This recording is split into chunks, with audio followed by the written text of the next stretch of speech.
hey everybody, happy Saturday. So, today is a special one. I finally get to work on a bird that my special licensing is relevant for since it has somewhere to go. So, actually, take a photo. So I have here a little Sharp-shinned Hawk. And so, this guy is from Naperville.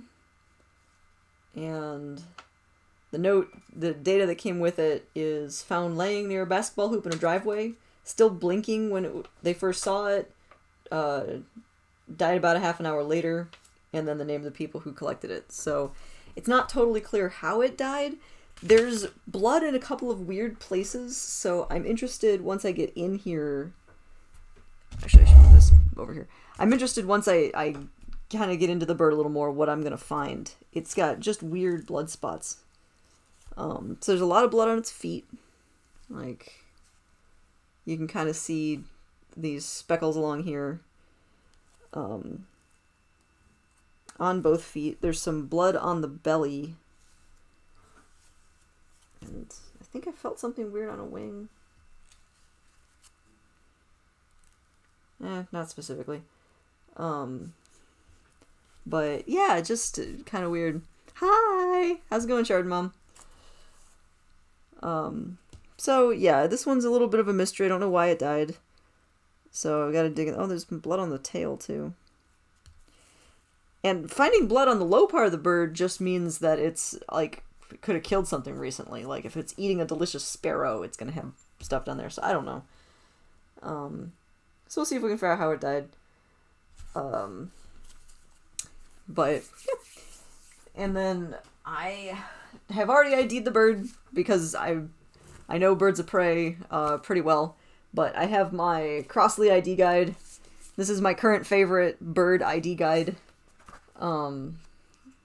If you are not in the field. If you're in the field, it's a big pain in the butt. It's signed. I got to meet Mr. Crossley. He's a cool dude. So, haha, fancy me. So let's see. These guys are...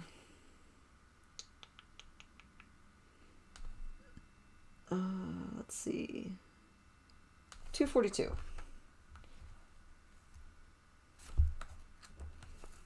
I marked the page. Smart me. Anyway, so there are two birds in Illinois, so that would be near Naperville, that look real similar. So there's Sharp-shinned Hawks and Cooper's Hawks. And IDing birds is always fun because a lot of them have very similar plumage. You know, they are brown and stripy. That's a very common, very effective form of plumage. But there's usually some sort of big giveaway. And so if the two birds are real similar that you're trying to figure out what it is, a lot of times the book will tell you. Bird A looks like bird B, except this thing is different. In this case, they're radically different sizes. So this cute little guy, like my hand is the size of the entire body. You know, it's a really small little bird, and I have small hands. So I do have a tape measure. So the entire bird, from like the tip of the beak to the tip of the tail, is 12.5 inches, or to put that a different way, 300...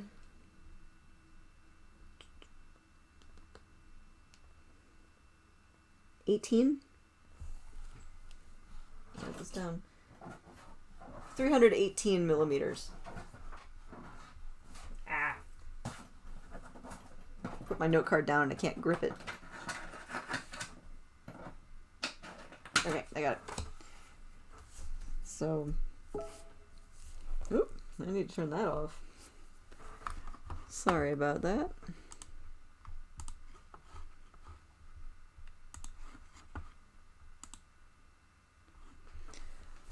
Okay.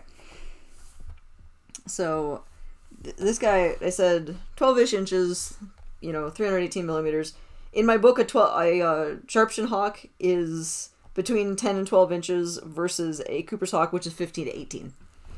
And then people will ask, oh, is it a baby? Probably no. The baby birds look different. Baby birds have fuzzies. Their feather qualities are different. Instead of being really sleek adult feathers, they have little tufts going out all over the place. Or if it's a juvenile, like it's a, fully fledged adult who's out doing things, but isn't really mature yet, a lot of times they have slightly different plumage. So being a young bird doesn't mean you're a small bird, generally speaking, if you're within that range. So it's not like it's a baby. This is an adult, very likely. So this is a little different than how I would do at the museum. If I was at the museum, I'd be entering all my data digitally, just filling out a spreadsheet as I go. I don't have access to that spreadsheet right now, so I'll be using a note card. And so the key here is, of course, to have good handwriting. Wish me luck. So I don't have a specimen number for this guy yet, so I'll just leave. I won't worry about that. That'll be digital. So this is a Sharp-shinned Hawk. And the scientific name is Accipiter. Let me make sure I can spell that right because, yeah, no, going old school here. Pencil and paper. And Shard Mom, you might recognize these old pencils. I still have these with my full name on them. So, Mega, is this for the museum? Yes, it is. On reviewing my license, it turns out that my licensing to be able to pick up salvage items on behalf of the Chicago Academy of Sciences is good until March, which is pretty cool. And so I'm able to hold on to these specimens and prep them. I just have to get them to the museum by the end of the year. Yeah, it's pretty cool. And it clicks over, so you have to get them to their final destination by the 31st of December of the year that they were found, or by the end of your licensing. So I have to do a drop-off before December 31st, and then I'll have 3 more months after that. But yeah, so I was able to get these from some people who had collected them in a way that maybe wasn't towing the line, but many people will pick up specimens intending to take them to a museum, but with 2020 they just didn't make it. Hey, Pseudonine. So yeah, no, I'm really excited because it would be absolutely legal to work on a Sharp-shinned Hawk if I didn't have the salvage license that was underwritten basically by a research facility like the Chicago Academy. So yeah, I'm pumped to be able to have this guy. I've got a couple others in my freezer, and as long as I get them to the Academy by December 31st, I am within the bounds of federal law. Woo! So I can't keep them for my own joy. But we talked about this, and so they know I'll be doing this. But yeah, how cool is that, right? So, okay. I am trying to spell Accipiter. A-C-C, I'd already gotten that wrong. I-P-I-T-E-R. So this is Accipiter striatus. S-T-R-I-A-T-U-S. Okay. So Accipiter striatus. The other one, Cooper's Hawk, that they look like is Accipiter cooperi. So they're definitely related. They're both accipiters, but this one is the super small stunt fighter as opposed to the nice medium weight stunt fighter. Okay. Yeah, and then the ID note on here is compared with Cooper's Hawk. They are smaller. They have a rounded head, short squared off tail. Oh yeah, no, that tail is like very squared off at the end comparatively. With a narrow pale tip, and they're smaller. So yeah, so I'm really confident this Sharp-shinned Hawk. So oh yeah, no, they're beautiful. Like these guys are such cuties. So I'll put my giant ID book away.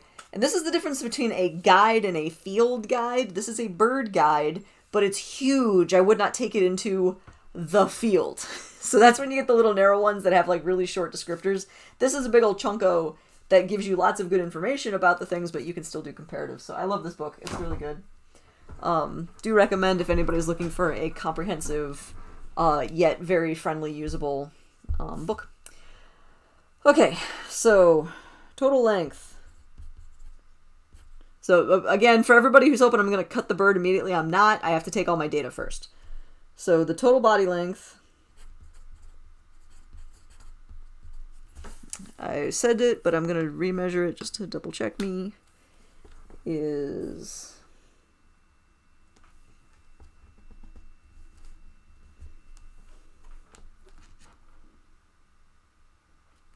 Yeah, I'm still going to stick with 318 millimeters. Okay. Hey, Library Rat. So this is going to be a little bit of a challenge because, again, I don't have the data in front of me from the museum. I realized this a little late because I could have asked for it. I'm going to do all these measurements, the required measurements by memory. So, Beecher people who are on this chat, if you realize that I'm missing a measurement, please speak up. So I've got total length. Do I have... Yeah, I do have my calipers. Alright. So next up I will do tail length. He's still a little frozen, but he's not too bad. So to get tail length, you get right up in their business. It's very glamorous, it's not. But you get right up in there, and then you go to the tip of the longest feather. Looking at 159 millimeters.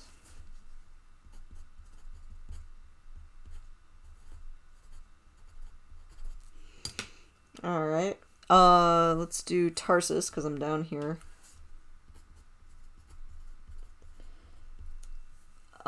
Tarsus is this bit. So it's this little stick here. So again, technically this is actually part of the bird's foot. Library Rat, you said you still have... you still have a picture of the big bird datasheet. Oh, hey, if you could reference that, that would be really useful. Thank you. So this bird's knee, if I can move this down, is here. So his hip is down here. This is the knee. Man, how do I do this where you guys can see? There, so you can kind of see that knee up here. This is his ankle, and then the ankle to the rest of the foot. So it's kind of a weird part of the body that we don't have.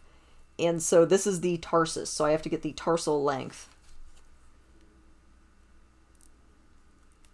So you go from basically the top of that joint to the bottom of this one. Oh, your pants are so fluffy, little friend. You are a beautiful bird.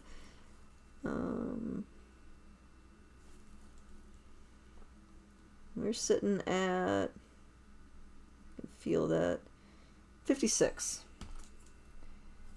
56 millimeters. Aw, thanks for the cheer, Mega. Yeah, Library Rat totally saves the day. Known factor. Actually, is that already over here, or is this somebody else? Missed that opportunity. Okay. Okay. So got those. Let's move upward to wing cord. So this is a beautiful bird. I'm going to hold it up so you guys can see on this camera. Let me get his head flopped over there. But they've got these really cool wings. And so these guys are stunt fighters. So they're not like a falcon, which has a really pointed wing.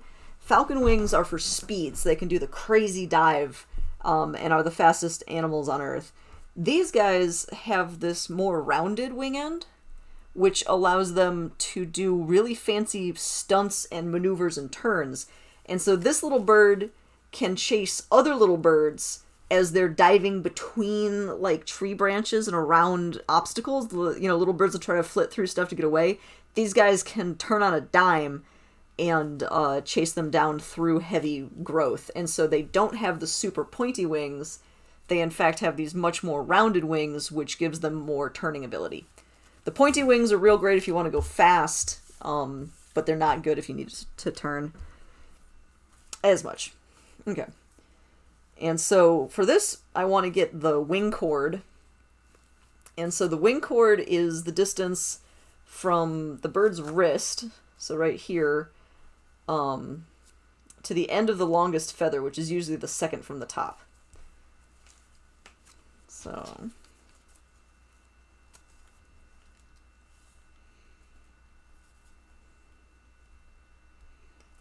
looks like we're at, wow, 200 millimeters even. Cool.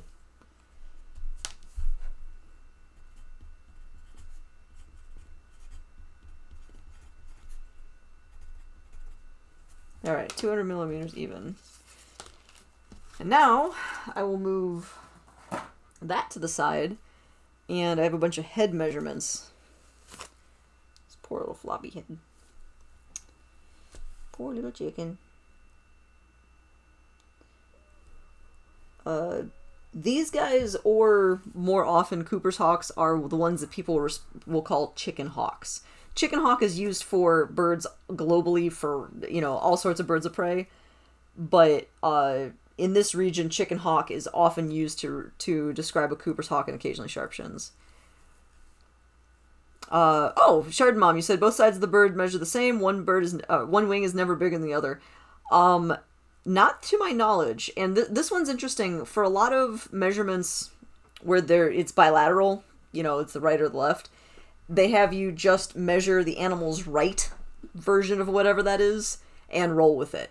So it's very possible that there's a millimeter difference either way, but that was just decided that trying to get all of those is vaguely annoying and is a lot of data, and so you just measure the right side. So that's a really good question. Some things we do measure both.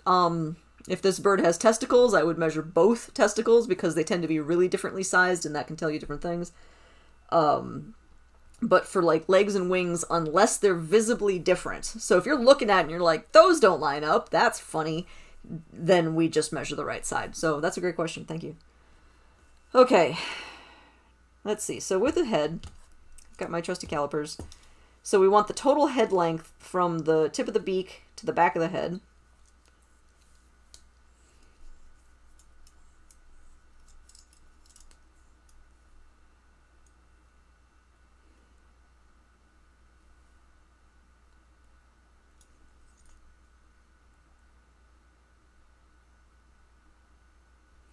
All right. We've got, it's like 52. Pseudonym, if you get a chance, Dave did say that we could post on his Discord. So if you have a chance to drop a link about this in the Discord, I'd appreciate it. Okay, so head length. What did I say? 52? 52. I love the fact that calipers just hold onto it. So I can double check that. Okay, so that's total head length. And then there's beak depth. So I want to get the measurement from the top to the bottom of the beak. Let's see. These are kind of stiff, so I gotta kind of get it to the right, almost the right thing before I try to whittle it just right. All right. That is 12 and a half. Okay.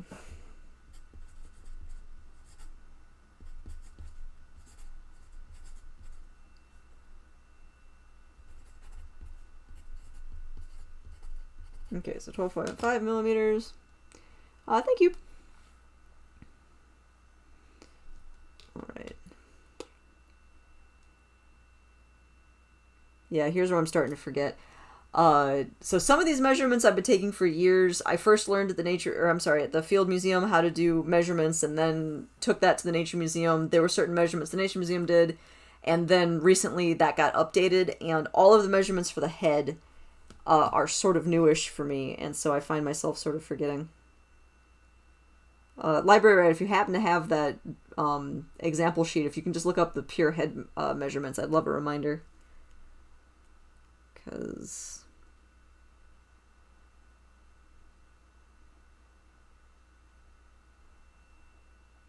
yeah. I am blanking. Also, I think this bird has some molt on its head. I don't know. Oh, and it's got wing molt. Okay, this actually might still be a really young bird. Can I find it on this side?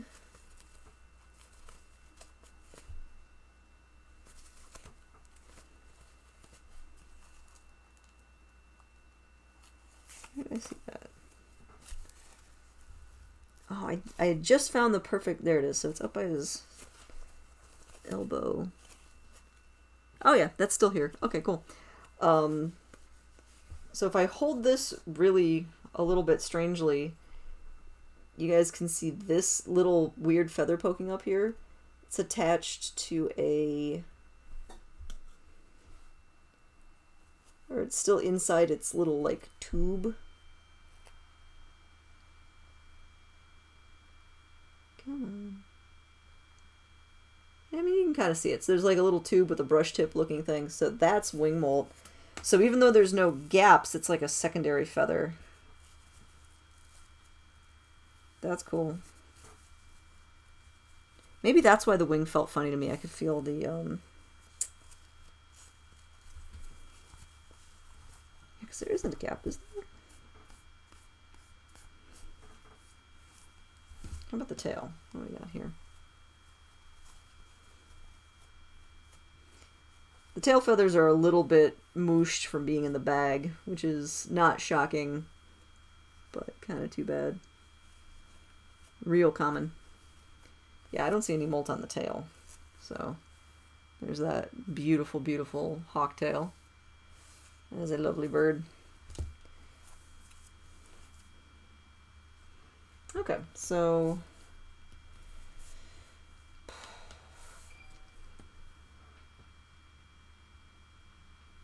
okay, well, I will keep rolling onward here. And so checking for molt is another one. You want to do that kind of ahead of time.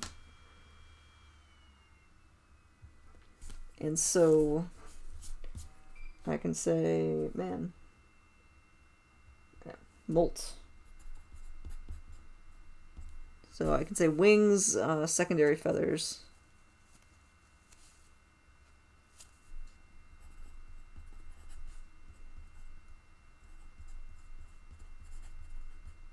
And primary feathers are like the big ones. So these big guys are primary. Secondaries are tucked in there. So actually, and you can see the gap here. So there should be like a nice even line of feathers, and there's this weird little divot right here. That's where the molt is. So that's cool. No molt seen on the tail, and I could swear I felt it along the head. Is that molt? Yeah. So there's body molt. Wow, it's just a ton by the neck.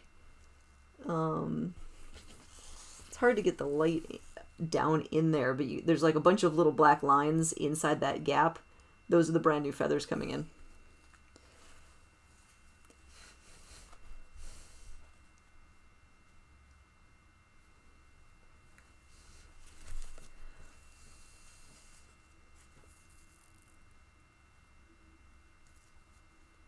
Oh yeah, and there's a bunch on the chest. Okay, so this actually is probably a young bird because it has a lot of molt. So body, neck, and belly.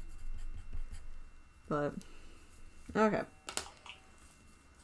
Okay, so that's a lot of molt. So I'm guessing this is a young bird. It's a little hard to tell. There are ways to tell the age on a bird like this without digging too deep. I'm just not terribly good at them. So one of them is to actually look at all the primaries and try to determine if any of them are dull, because they lose them in order. So you can kind of age the bird by which ones they've lost. Which ones are shiny, which ones are dull, so you know which ones are newer, which ones are older, because shiny ones tend to be newer. There's a whole metric for that I don't have experience in, so I haven't worked on that yet. I do aspire to that, but I haven't gotten to that.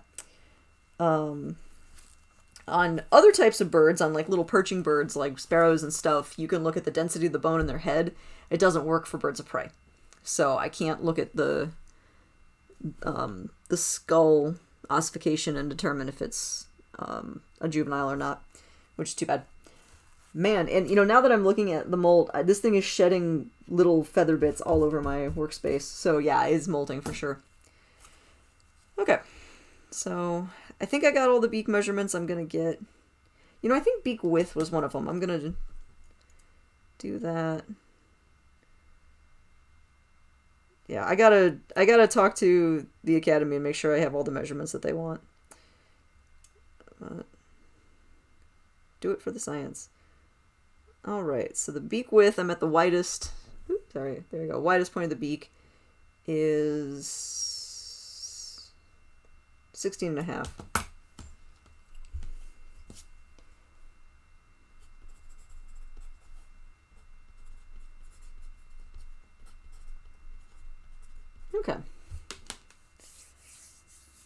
Mega, you said, could the collection date help me tell if it was a juvenile or molting adult? Only sort of. These guys can live for years.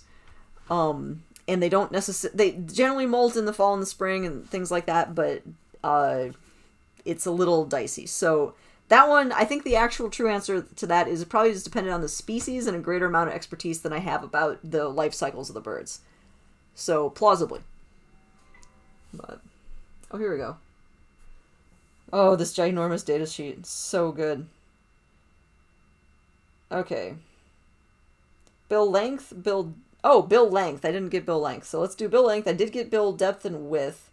Wing cord tarsus, head length, tail total, and... Oh, and weight. Okay, so I just need bill length. And then I'm good. Okay. Thank you for the data sheet. Yeah, so I only missed one thing, and it doesn't matter because I'm still going. So I don't know how much you guys can see the little fleshy corner of its mouth. So there is actually, like, you know, bird lips, more or less. Alright, so bill length is... Do you measure from there? No, I think it's from here. 18. Okay.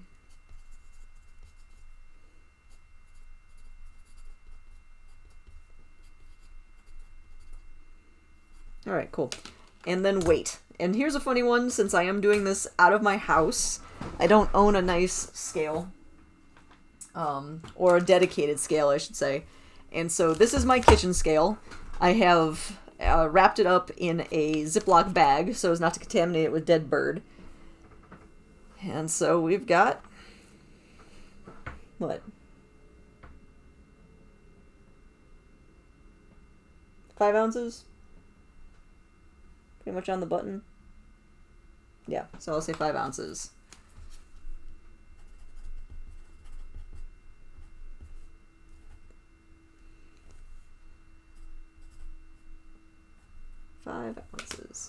And we do it in ounces, right? Or is it in... Nope, it's in grams. So in grams, that is 160 grams. 160 grams. Alrighty. Cool. And then this, when I take it back in my kitchen, just take it out of the baggie with clean hands, and then because I measure vegetables and flour and stuff with that thing. Okay. And so, yeah, molt we already did. Not really present too much. Doop, doop, doop. Alright, then on to stuff that I would see if I cut them open. So I have my data sheet that I've been filling out with my really, really exquisite handwriting. This is why we do it digitally. I'm used to typing this stuff out. So what I am planning on doing is I will also email this to Dawn Roberts, the director of the collection at the Chicago Academy of Sciences, so she'll have my original notes to compare, but then also a digital copy that'll hopefully be a little kinder. So this will stay with it. And then I have the whole rest of this sheet and the back to write additional notes. So there's a few other things I'll be looking at, fat, stomach content, things like that, so that'll go on here as well. And then if I get really verbose about other stuff, I can add it on here.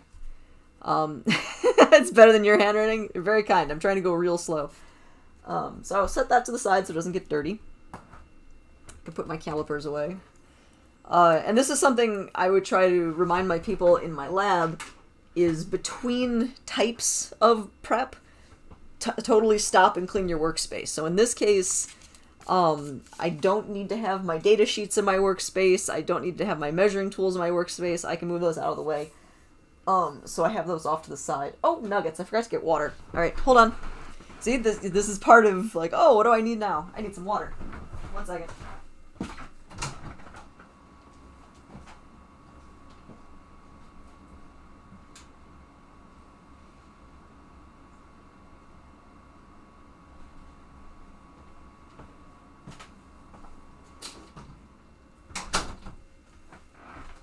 Okay. So I have my water. Yeah, so also, now that I'm actually doing the taxidermy, oh, I should move these. The bird also came with complimentary dried leaves, so get those out of the way. So I've got wood shavings.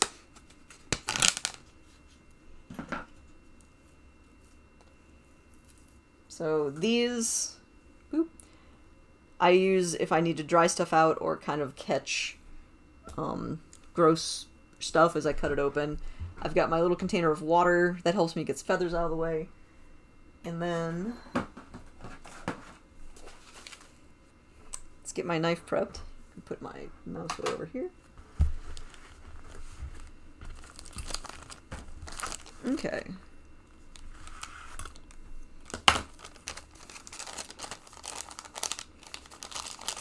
It looks like the kitty on my shirt is playing with my necklace. It does kind of look like that. Not wrong. Love it. Okay, this one's open. That's because I was testing something. So, use this guy. Alright. You can hear that click as I get that on. So satisfying. Alright. And then, what other toys do I need? So I have a scalpel. I'll get my little scissors out. And 2 pairs of tweezers because I love that. I probably don't need my hemostat for this guy. He's so little. He, she, it is very small. I think that's everything. Although I just thought of more stuff I want to add to my notes. And this is, you know, don't put this far away. You got to keep it close at hand. So I'll just start on the back. So, notes. Blood seen on both feet. Belly. And tail.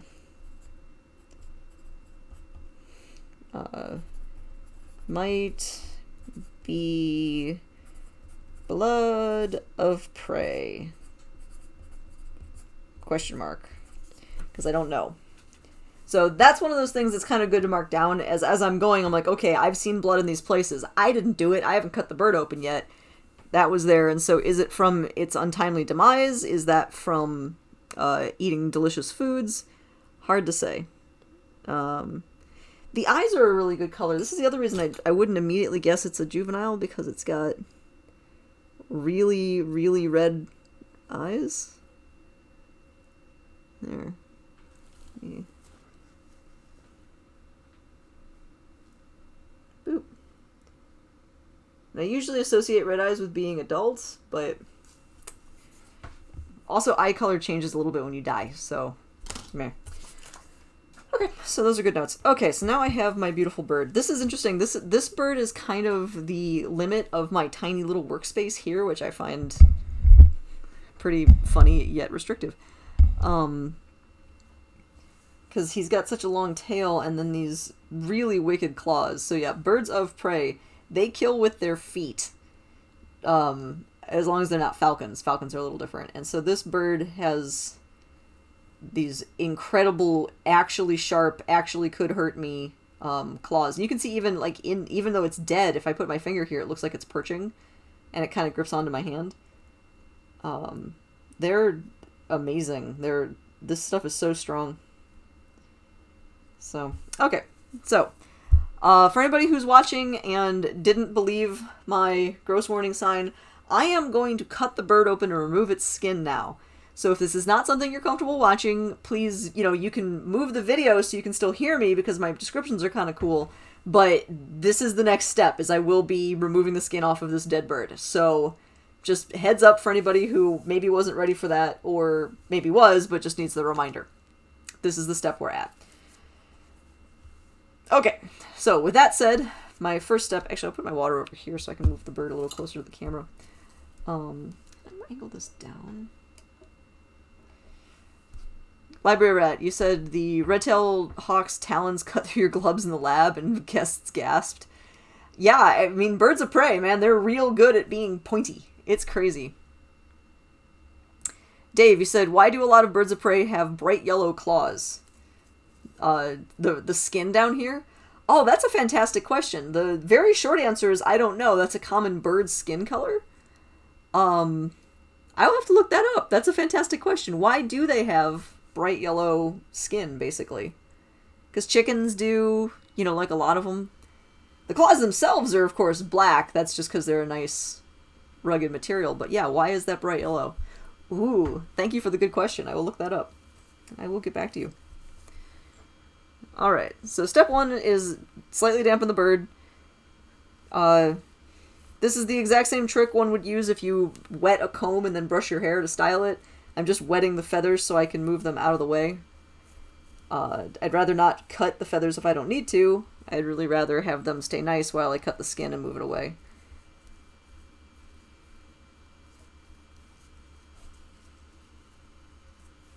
Oh yeah, this bird has a ton of mold. Oh, it's still cold. This has been thawing all day on my landing, but it's been pretty chilly today, so it's maybe not refrigerated out there, but, you know, not hot. Which is good. It just means my hands are going to be a little cold here. Oh, you're skinny, buddy.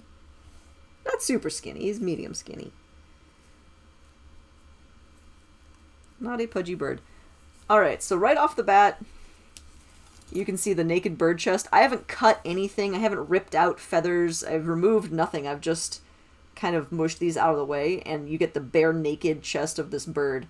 That's how most flighted birds roll. They usually have these naked areas, and the rest of their feathers grow in lines.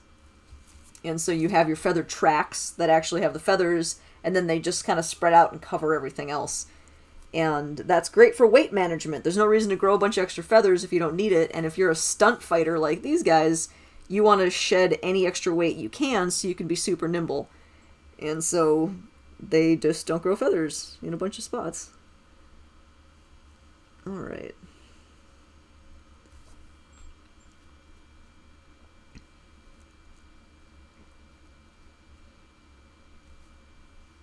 And I'm spreading them up all the way to the neck, so I'm trying to get in there. You can see how deep that is. So all that fluff made this look like a solid covering, but actually the neck goes in quite far. So. And no visible fat through the skin yet, but we'll see when I get in there. Oh, I didn't grab a paper towel, did I? Aha! I do have paper towels. Never mind. We're good. I planned ahead and hid some. So I'll just have this ready to go. Okie dokie. So, I have my scalpel ready. I have my bird. Trying to angle this so everybody can see. So, you can actually already see through the skin. It's that thin. So this light colored line here is the bone of the sternum, and then this darker stuff is muscle. So I barely have to cut. I basically just place my scalpel on here and drag it. I'm pushing down maybe a smidgy, but like look, that just goes like no effort. If you're pushing down, you're gonna just slice through a lot of muscle and be sad. It'll be messy. And then I'm gonna try and get all the way up to that neck. I am doing the top cut method for this guy because it's what I'm familiar with. I have a growing admiration for the bottom cut method, but we're gonna stick with what we know today.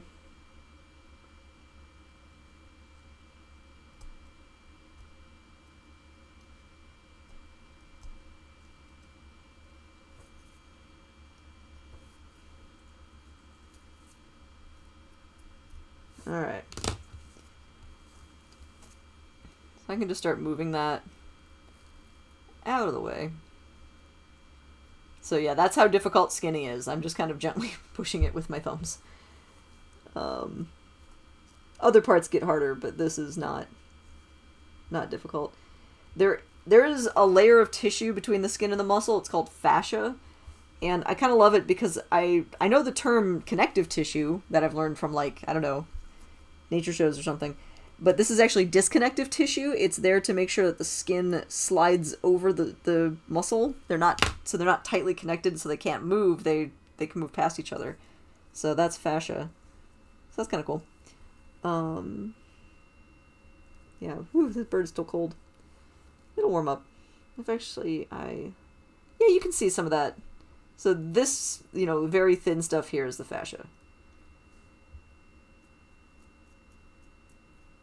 So I can cut it with a scalpel, or I could just push it out of the way. It'll just tear. There's a lot of just kind of tearing it. But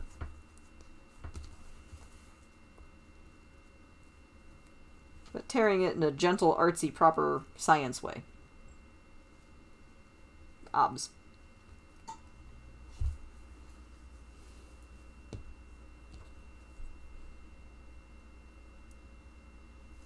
So birds of prey have big crops. It's a sac attached to their throat, you know, kind of here-ish, because they'll eat a bunch of food really fast. They'll just nom nom nom away at whatever they're picking apart, and they'll put that there, and then it slowly goes in their stomach and starts digesting, and they can start the digestive process up there with various, you know, juices and things like that.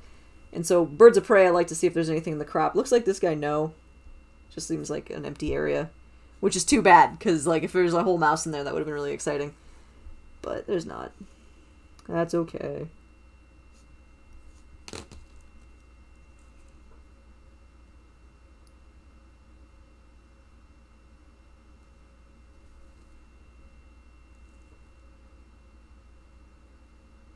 There's something up here. What is this?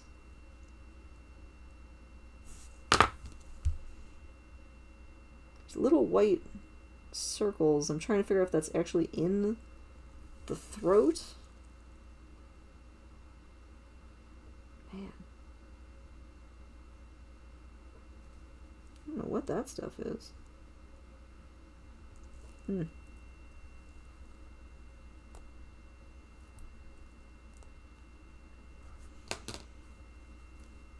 That's a little mysterious. Vaguely gross.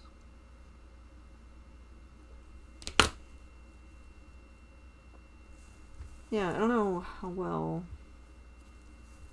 you guys will be able to see these. You see these two dots next to each other? There's a couple over here too, but those two are I think the most visible. I don't know what that is.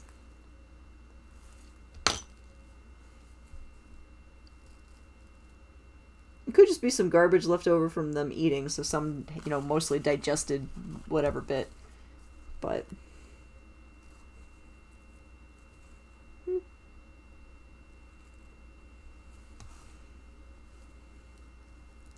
I see more of those, I'll maybe get more information. Or if I don't, I can just put down on my notes weird speckles seen in crop region, and that's all I have. You know, what are the weird speckles? Meh. Just weird speckles. They're white. And that's always something I have to be careful about, is not to speculate too much. So not be like, they're weird speckles. They may be this, this, or this. Tumors, maybe? Yeah, like, you have to be careful. They could be. I don't have the background to make that call. I don't know what bird tumors look like. Yeah, Clara, they're small. Sharpies are teeny. Teeny, teeny little birdies. Very cute.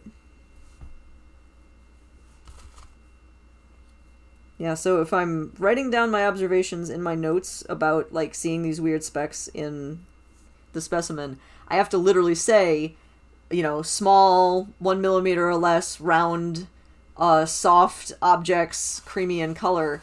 I can't say tumor-like, because that's implying something, and if I don't know what a tumor really looks like, I can't say it. Like, you have to just keep it to the facts. What is the shape without referencing other things? What is the color without referencing other things? What's the texture? It's real hard. Keeping that objectivity, you know. And I mean, sometimes you're like, that's a tumor. Like, if it's some growing thing coming out of its gut, you can probably guess, you know. I think there's some things I have enough expertise to be able to say, oh yeah, that's a tumor or whatever. Or an abscess or something. Parasite. But if I don't know, I don't know. And it doesn't really do people of the future much good for me to speculate too much. Scientists of the future.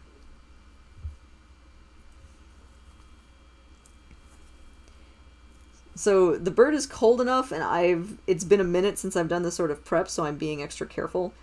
I normally would have been done with this step by now, but you know what? You gotta be extra careful sometimes. Get back in the swing of things.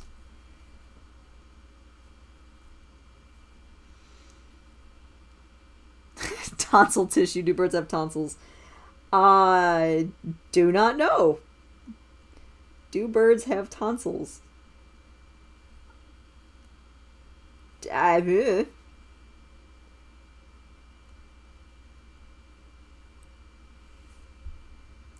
I'll be honest, I'm not even really clear why humans have tonsils. Like, what do they do? I feel like I've heard the answer to that, and I just haven't absorbed it.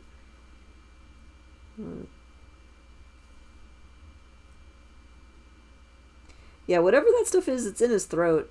So, I might... Oh man, do you have, like, fly eggs or something? Open up, small friend.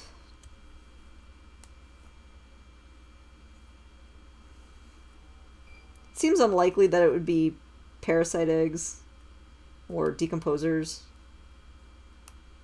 What do you got going on here, friend?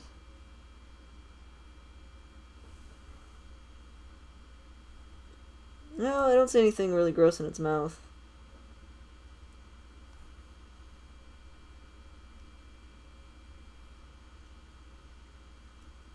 Yeah, although for anybody who's curious, there's his little cute little mouth.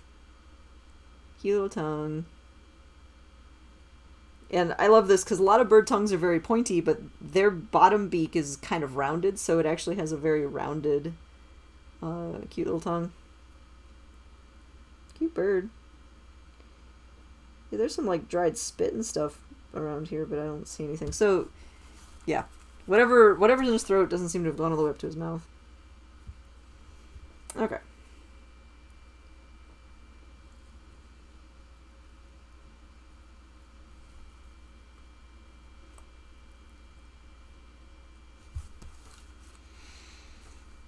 Oh, and this is a great moment for the classic, does it smell? No, it does not.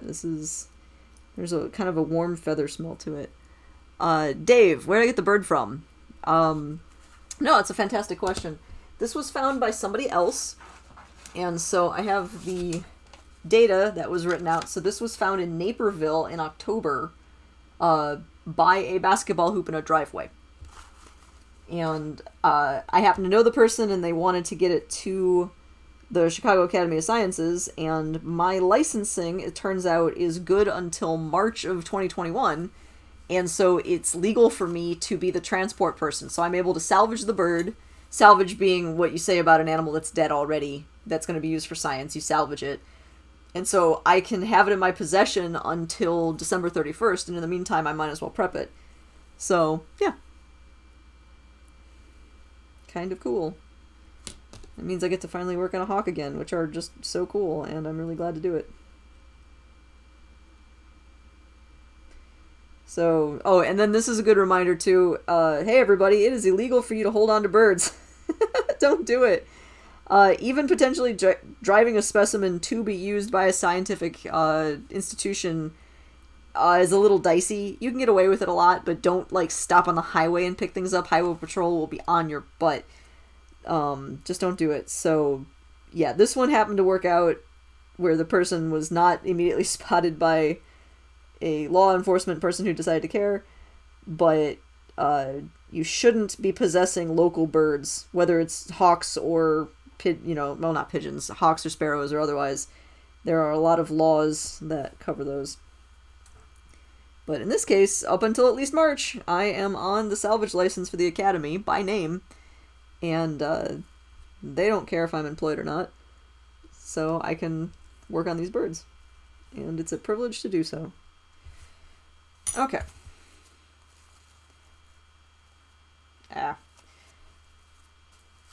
So I'm already getting the sign that I should have put sawdust on this, but I wanted to show you guys this. So this is what I've got already exposed. So these are the huge breast muscles. So this guy and this guy, giant breast muscles. This is white meat for anybody who eats chicken. The sternum is this white line, and I'm heading up towards the neck. But my feathers keep flopping over and sticking to the body, which I don't want to do. I don't want to get, the juices of the bird all over my nice clean feathers. And so I just take some wood shavings, put them all over there.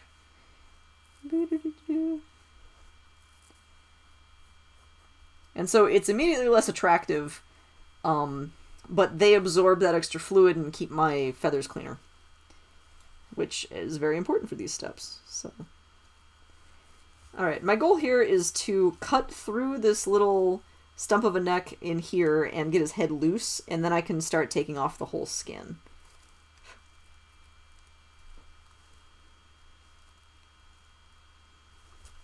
Yeah, this is a million times more pleasant than working on that sheep head. Goodness me. Which, by the way, it's still soaking. That's going to take weeks, probably, to really soften up. But I tried.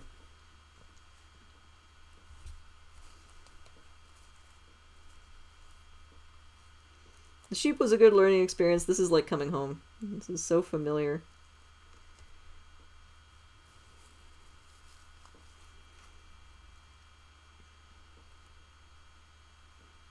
Also, man, like, feather tracks are an area you often get fat, but I haven't noticed that yet. Pigeons have tonsils! Okay, thank you for finding a research paper.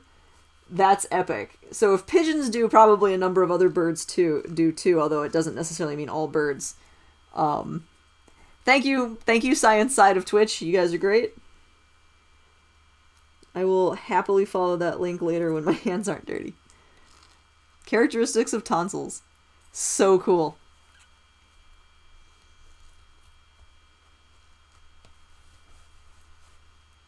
Okay, almost behind this neck. Alright, there we go. So there, I've managed to skin completely behind the inner workings of the neck. So this is the actual, like, neck vertebrae, this is the esophagus, this is the trachea, that's all the bunch of muscle, that's all that good stuff. So now that I've got that isolated, I can cut through it with my scissors, which are hiding. They're there. So...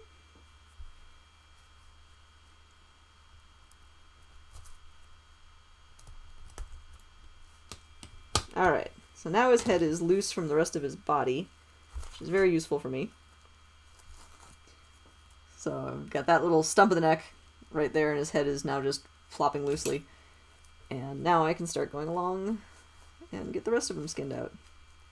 And we'll see how far I get tonight. I'll almost certainly get him totally skinned tonight. I don't know if I'll get it totally stuffed. That is a goal. But we'll see. We'll keep rolling. So far, this bird is in just pristine condition. There's no damage to it. There's no obvious reason that it died. I wouldn't expect it in this part of the body, but, you know, still worth pointing out. So it's not like it got hit by a car and there's massive under skin bleeding and bruising and things like that.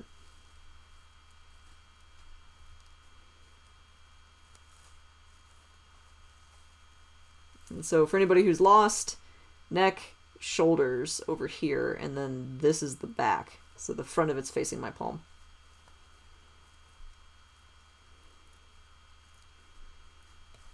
As the bird becomes more and more inside out, it's pretty easy to forget kind of what part you're looking at.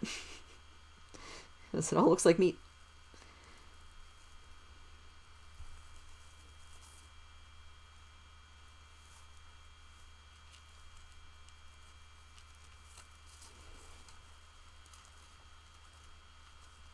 And the molt is real. I can actually, how much can you guys see? A little bit. You can see this series of black dots here. That's all molt. That's all the blood supply connected to the new feathers. So more and more I'm still leaning towards this is juvenile, just given the number of those that are there. Oh, that's weird. Okay, so library rat. You told your aunt this bird was found by a basketball hoop, and she said that she saw a dead hawk by a basketball hoop. Huh. I mean, are basketball hoops deadly to birds? Is it just a really funny coinky dink? More information is necessary, I'd say.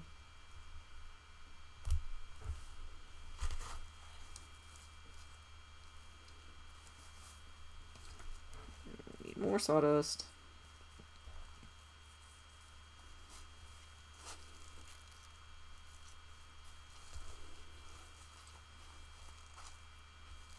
So I need to get this wing far enough out that I can cut it off at the shoulder. And then keep moving on.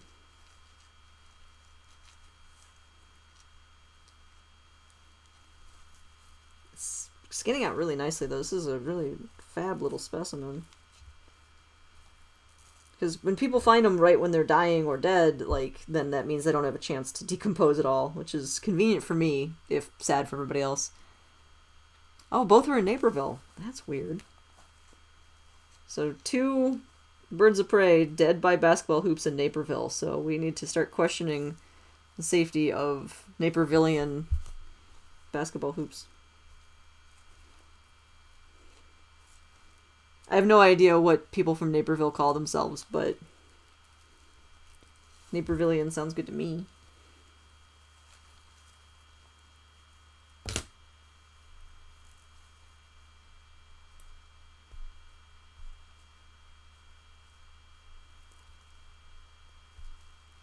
Okay, so I got through. So I can kind of see this is the back. So again, neck, shoulder, wing goes down here. Trying to get enough of a breakthrough here. There we go. So there's my finger coming into that wing. Oh, hey, Donkers. Good to see you. I need a bigger pair of scissors. So I am currently cutting through the shoulder of a little Sharp-shinned Hawk. Really beautiful little predatory bird from around here. Very small. Alright. Well, get that under there.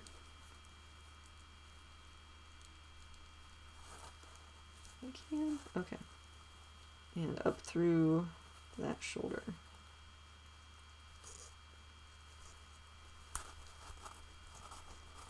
Man, this bird has some big, strong shoulders. Alright. Okay, so I got that wing off. Let's get the other one off after I cover that in wood shavings. Alright. On to the next one.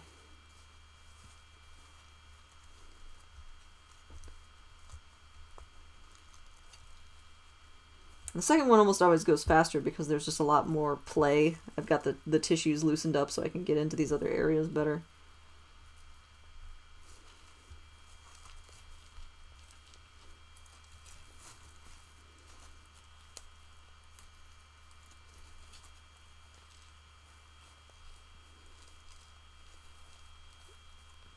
Yeah, man, these birds have big, gnarly shoulders. This is a strong critter. Okay, got that wing loose. Told you it was faster, so I can get this right through here.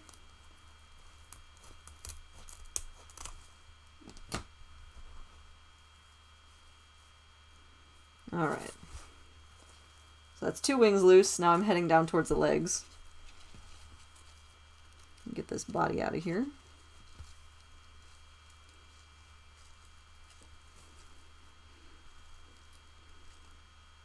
I have a few other specimens that I'll be doing for the museum, which are all significantly smaller. Which is good, because again, this is testing the limits of my current workspace. I definitely have gotten Cranky Citadel. Hello. I managed to get wood shavings on my keyboard, which is not great. I try to put like a covering over my keyboard when I'm doing messy projects, and I forgot. La la. Oopsie rules. Okay. So I'm down to the hips already, so the back just goes really fast. So again, to reorient everybody, stump of the neck, shoulders, down the back, and then this is the hips. Cranky Sea Turtle, what do the wood shavings do? Good question. They absorb slime and moosh. So the bird is dead, so it's not bleeding. There's not blood gushing out of every pore, but it's wet meat. And so if I put the wood shavings on there, all these lovely feathers don't keep getting stuck to the meat and get juicy and sticky and dirty, and it makes my my job a lot easier later when I want to make them look nice when I pin the specimen to send to the museum. So, good question. And they just generally pick up mess. Like, I don't know how many of you guys ever had the containers of wood shavings at your school, so if someone threw up, they would dump wood shavings all over it, and it would absorb up all the puke. It functions on the same system. It's just a nice, mellow material that is very absorbent and will pick up gross for you. So, keep it simple. Alright. So birds of prey, right? They kill, specifically accipiters and other hawk-type things. They kill their prey with their feet, and so now I'm moving down towards the legs, and these are some huge strong muscles. I mean, it's a little bird, but they have these massive, big, lanky, strong legs. And so I've got to get this big thigh out of here as best I can.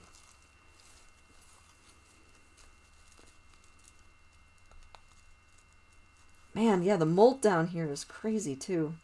It has to be a young bird. I'll be surprised if I see anything that indicates not, other than those red eyes, which I think that mostly just means it's an accipiter. But that is incorrect. So, Durf, I believe that that language is inappropriate on my channel, and if any of my mods are on, I would like that comment deleted, please.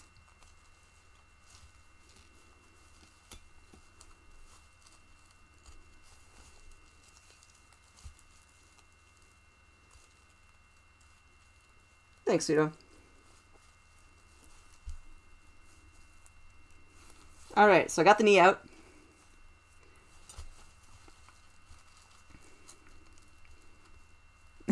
What is moosh? Is it similar to splooge? I have a lot of technical terms. And so, yeah, moosh, much like schmutz and various other things, technical term. Thank you, my dear moderators, for your continued hard work and support. Alright, got that side out.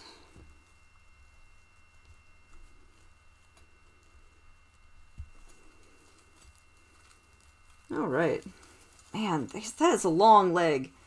Like, that's over half the body length is up to that knee. That knee almost goes up to the elbow, or to the, I'm sorry, to the armpit. This is a strong bird. That's pretty cool.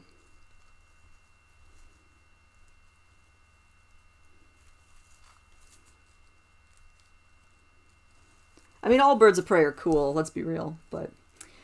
Cranky, did I kill the bird myself? No, I would need all manner of additional licensing to do that with a hawk of this type. These are protected by a number of laws.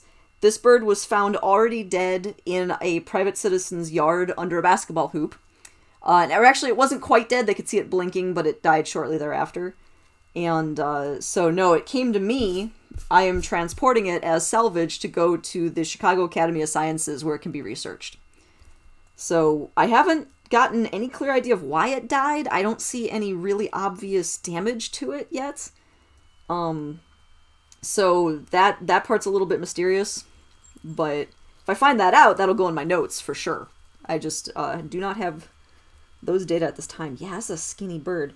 I'm still seeing, like, almost no fat. Like, there's a little bit back here by the thigh. But I think this is a juvenile bird. Okay, so I'm down here. This is the big knee. That's a big, gnarly, strong knee on this guy, too. And so I'm going to cut through that leg just so I can get this part freer. Wow, that's a strong leg. Sharpies are cool. Okay. So now I can get the other one loose. You're asking, do I also get, like, roadkill and stuff, or what is unsalvageable? No, good question.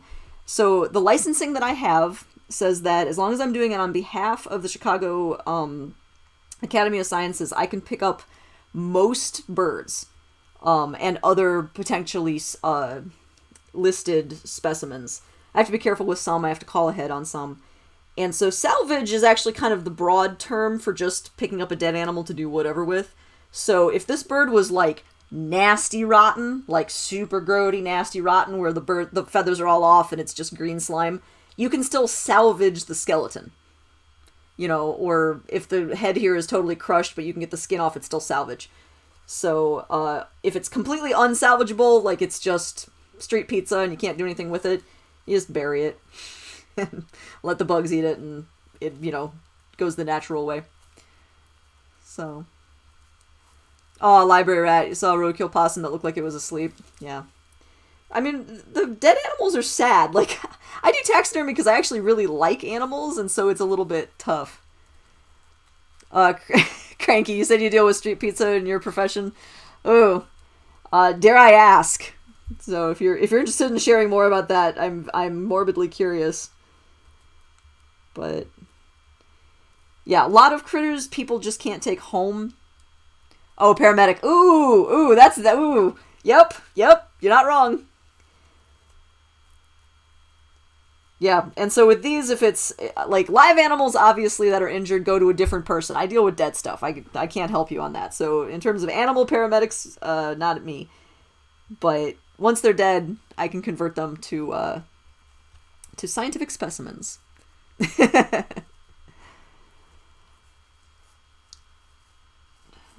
Okay, there's a little bit of fat on here, so I'm finding trace amounts of fat. So this bird wasn't 100% without, but this is a skinny mini. This one did not have a lot of fat to get through the winter, which is another indicator that it was probably young, because young birds really suck at hunting. So,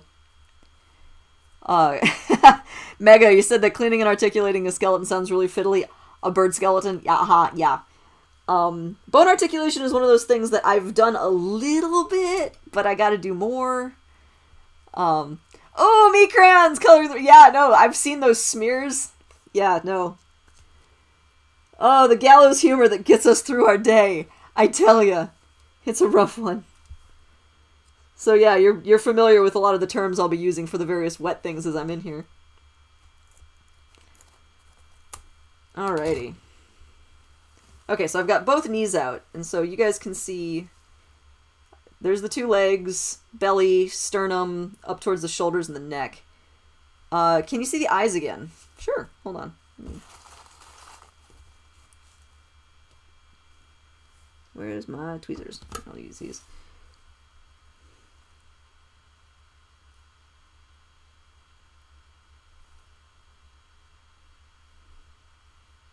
There you go. So that kind of catches the light. You can see that red color of the eyes. A lot of birds have red or orange or gold eyes, but accipiters have like the perfect deep red, really sweet eyes. And I have to push on it to give it enough tension for you guys to see it. But yeah, it's a really lovely color. So, yeah. Okay. Let's get this body out. We are real close.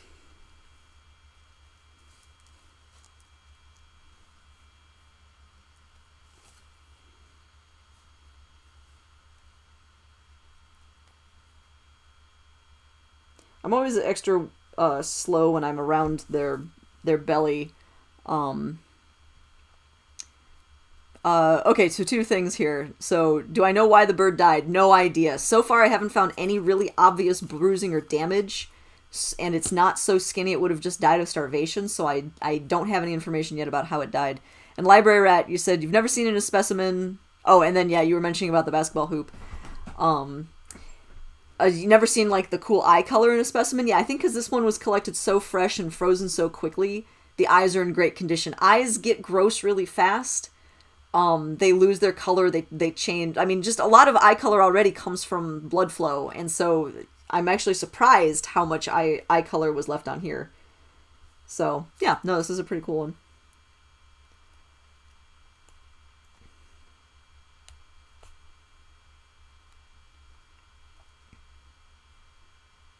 A little bit extra tissue there.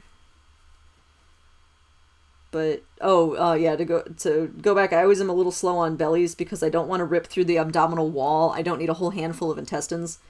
So it's always beneficial to just go a little slow. I don't need to mess with that. Don't need to make that mess. I will cut through the abdomen later to try and figure out what this thing ate for its last meal, but I don't do that while the skin is right there. I don't need to make that juicy and grody. So, you know.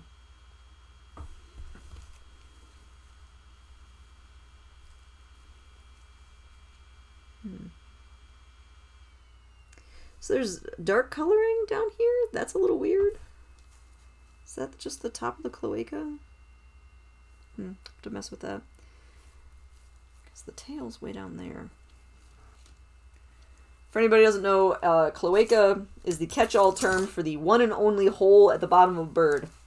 Humans have 2 to 3 holes at the bottom of their abdomen to get rid of waste and produce babies and all that important stuff that you do with those openings. Birds have one. That is the all-purpose opening, and it's called a cloaca.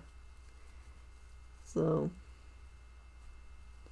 If you thought it was weird that humans have a playground next to waste management, birds have it worse.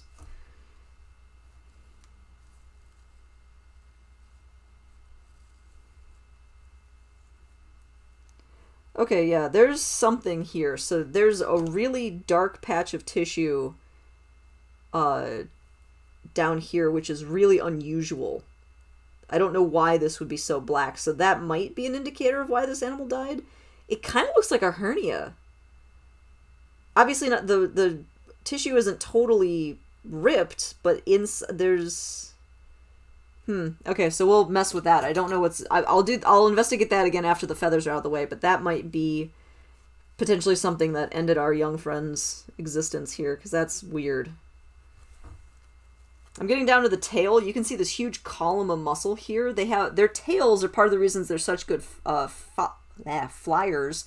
So they've got these massive tails to be able to change direction really nimbly. And so getting past all this and getting it out of the skin is a big deal.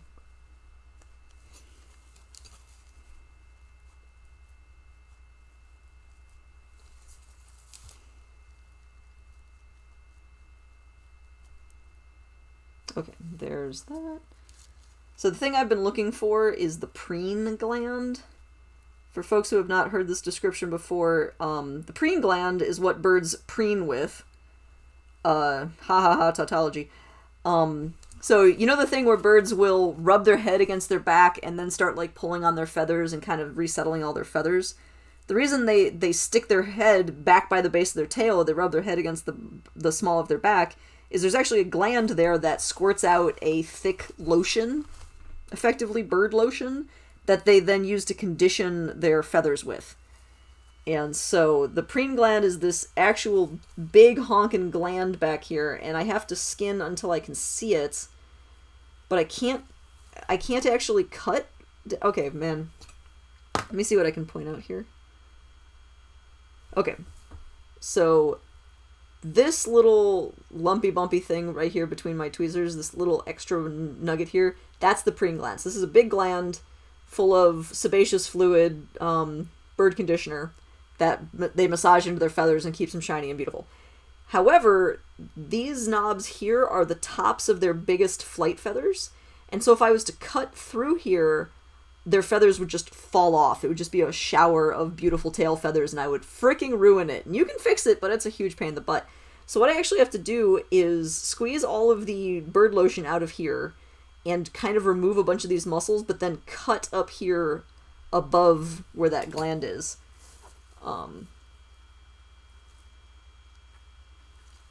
It's a bit of a treat. Okay, so... Sorry, I lost my scalpel briefly. Alright, so first I just slice open the preen gland. And then flip my scalpel over and scrape out all the goo. There, so there's some like high quality bird conditioner that I do not want. And it's worth my while to get it out of here because it's like a fat-based schmutz, and so if it's in here, it'll potentially make my bird greasy. So if I can squeeze that little bit out, it's just more stuff that's going to stop the bird from decomposing or being a otherwise less usable specimen. Not usable, but affects its overall quality.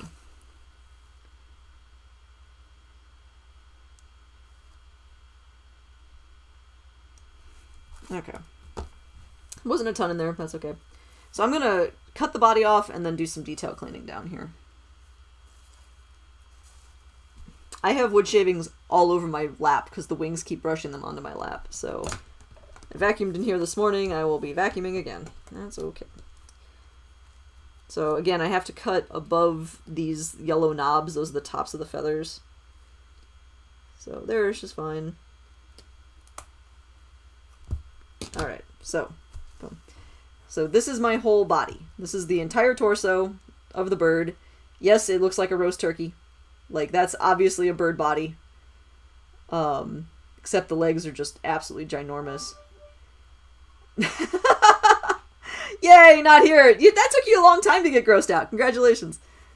So I'm going to move the body aside. I'm going to keep this, again, because I want to cut it open and figure out this animal's sex, as well as what it last ate. So I'll be able to do that in there. And it's useful to kind of know how big of an artificial body I'm going to make to put inside this skin. But now I have to clean all this up. So obviously there's a ton of raw chicken on here.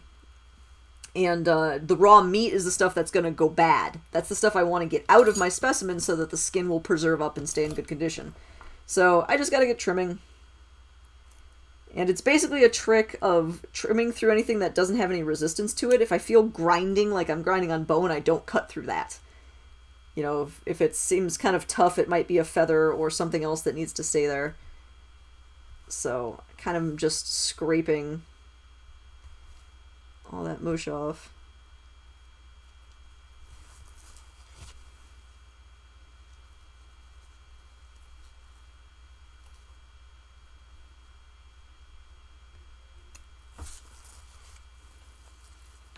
Should move down to my smaller scissors. I think that's, yeah, this is the cloaca here. So this little blob of tissue is the, you know, inside of its butt, basically. So I can get that tissue out of the way. Bloop.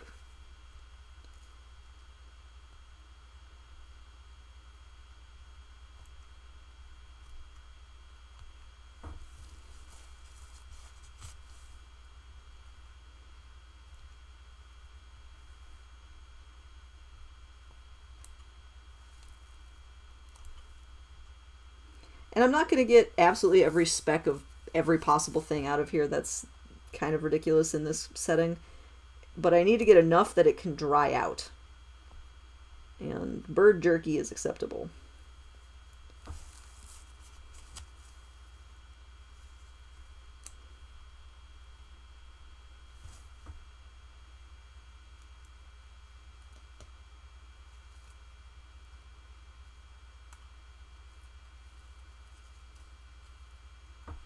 Alright.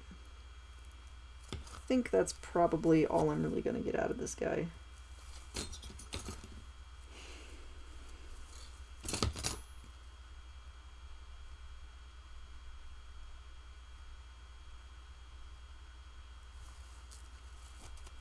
Okay.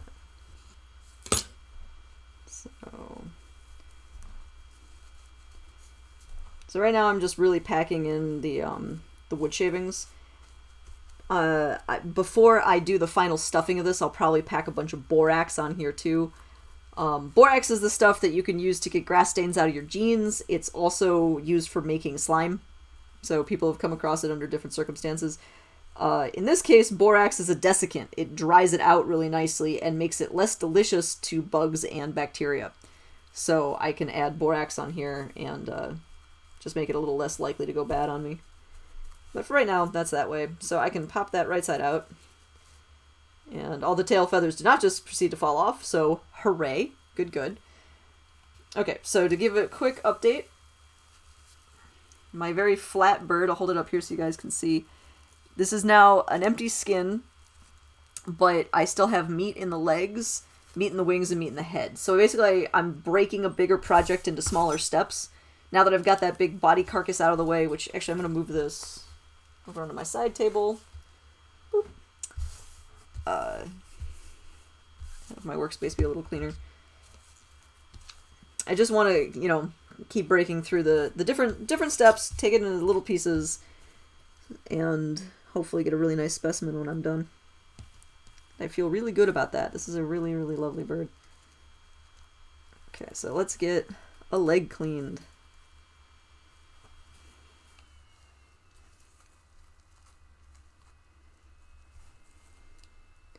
So this is the drumstick. The thigh got left behind, so now we're on the drumstick. This is a very powerful bird of prey, and so the drumstick is very long and thin. It's a different setup than you'll see on, like, a delicious chicken. Just, you know, different setups, different benefits. Ooh, and the skin is on here really tightly.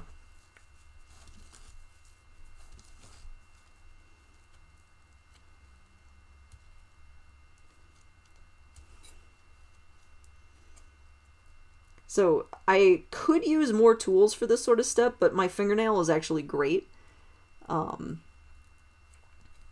Donkers, yes, my Thursday did not go as planned. So sorry I missed you if you were on then. But Chicago traffic, like, even with the pandemic and everything, is still a gnarly beast. And I swear, it feels like they're putting up new construction areas. Like, it's November. Don't start construction, but it's not up to me. So, anyway, I have feels about the whole thing. But I'm here now. Me and this here tiny dead hawk.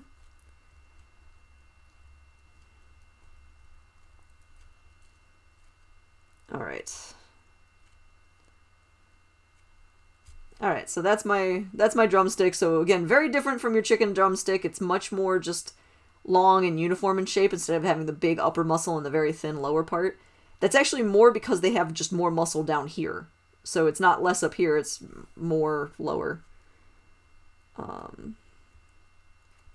And then this part, so I've basically skinned down to here on this leg.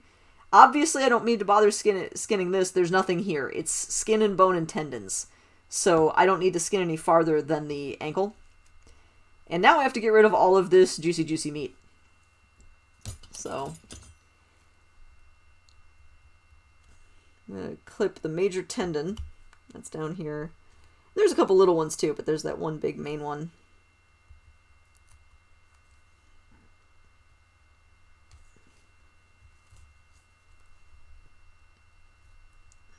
And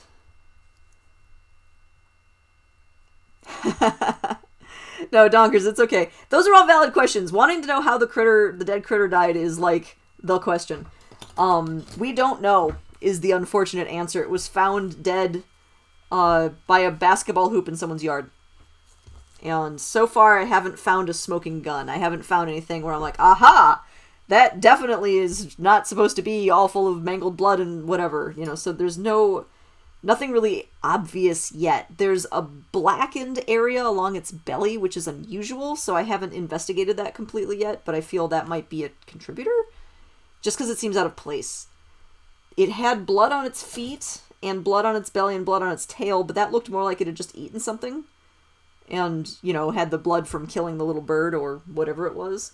So yeah, I don't have all the data. Okay.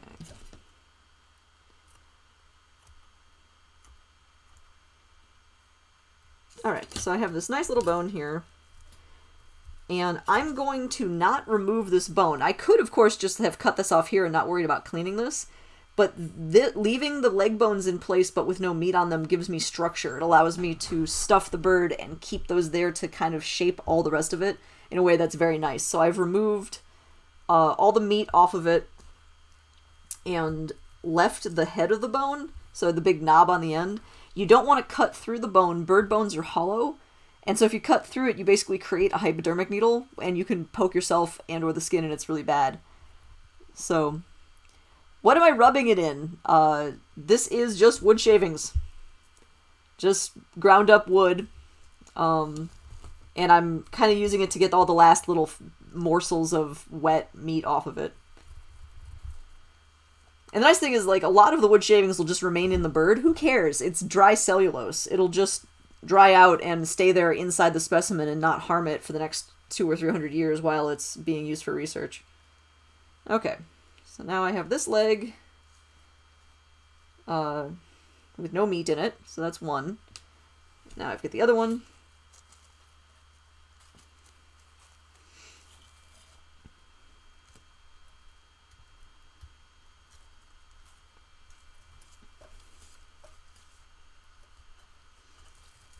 Yeah, the muscle is attached on these legs really tightly to the skin. Like, little birds have just, like, you know, their leg muscles just let go, but apparently not if you're a Sharpie.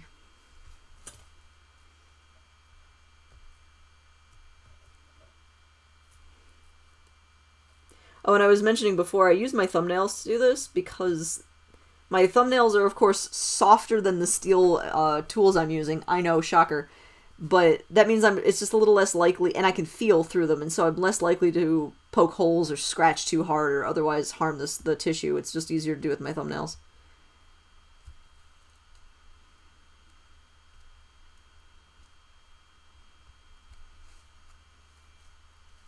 Yeah, man, the molt's crazy. Like, you guys can see all these black dots all up and down that. That's all molting. That's all brand new feathers that we're growing in. So I think it's likely, especially since this little guy was found in October, that it maybe was born this year. And unfortunately didn't make it. And unfortunately a lot of them don't. Like, birds of prey success is really shitty. It's tough being a bird of prey. There's a lot of, like, cred. You look really cool compared to, like, a sparrow. But, man, it's a tough gig to run. If you're gonna come back as a bird, be a pigeon.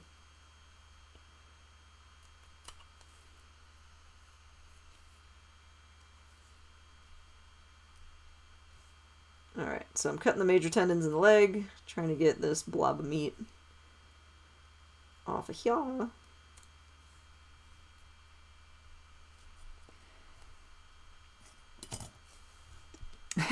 Donkers, yeah, isn't it interesting how nature gives you the most useful tools you would want? Yeah, no, like, I have to imagine that being a human and being good at scraping meat off a bone with your thumbnails is something that goes back a long time. And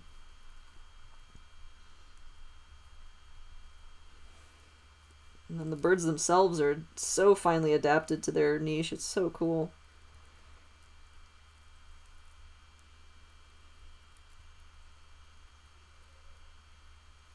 Oh, and I was talking to a friend about this too. I think it's important to remember that birds of prey don't just eat vertebrates, they can eat bugs. And so a little tiny bird like this will definitely eat a little bird, but it'll also eat like a big old katydid or a cicada or something. You know, they're pretty opportunistic. Okay.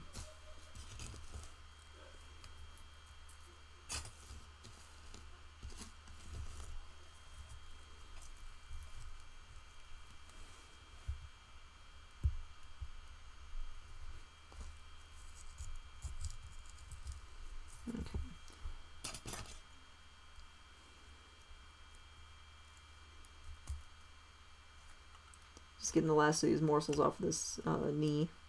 Birds don't have kneecaps. Kneecaps are useful if you walk upright a lot. Birds don't really need them, so the extra stability that the kneecap gives. Alright, that's pretty good. Pop that leg back into shape. Okay, so now the bottom half of the bird is totally skinned out. So this is all just floppy and boneless. Onto the wings, and we'll finish with the head. So... oh man, I keep finding tissue bits I missed.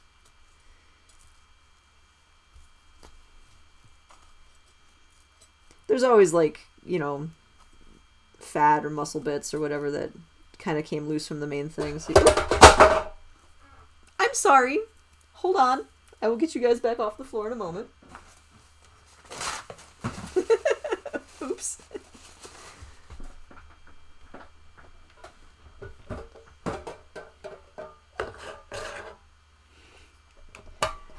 I'm sorry, chat. I did not mean to throw you guys on the floor.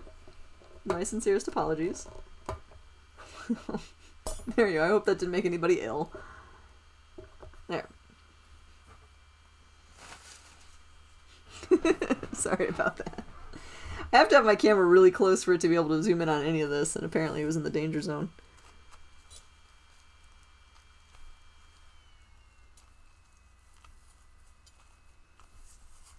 Okay. So I have this big blob of meat here, which is the shoulder going in towards the wing. So I've got to get this bit out next. Man, it is so nice working on a bird again after doing that sheep. Birds smell so much better. What a difference.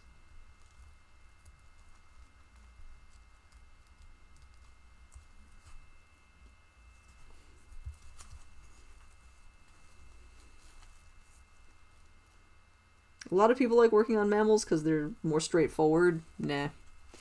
How's the sheep head doing? It is stinky. Hilariously so. It's coming along. The tissue's starting to dry or to loosen up, but it's gonna take a while. I'm actually thinking, because the weather's been so mild in Chicago, I might try putting it in a bucket on my front balcony, and let it just stew out there for a couple weeks and do whatever it's gonna do. But it's coming along.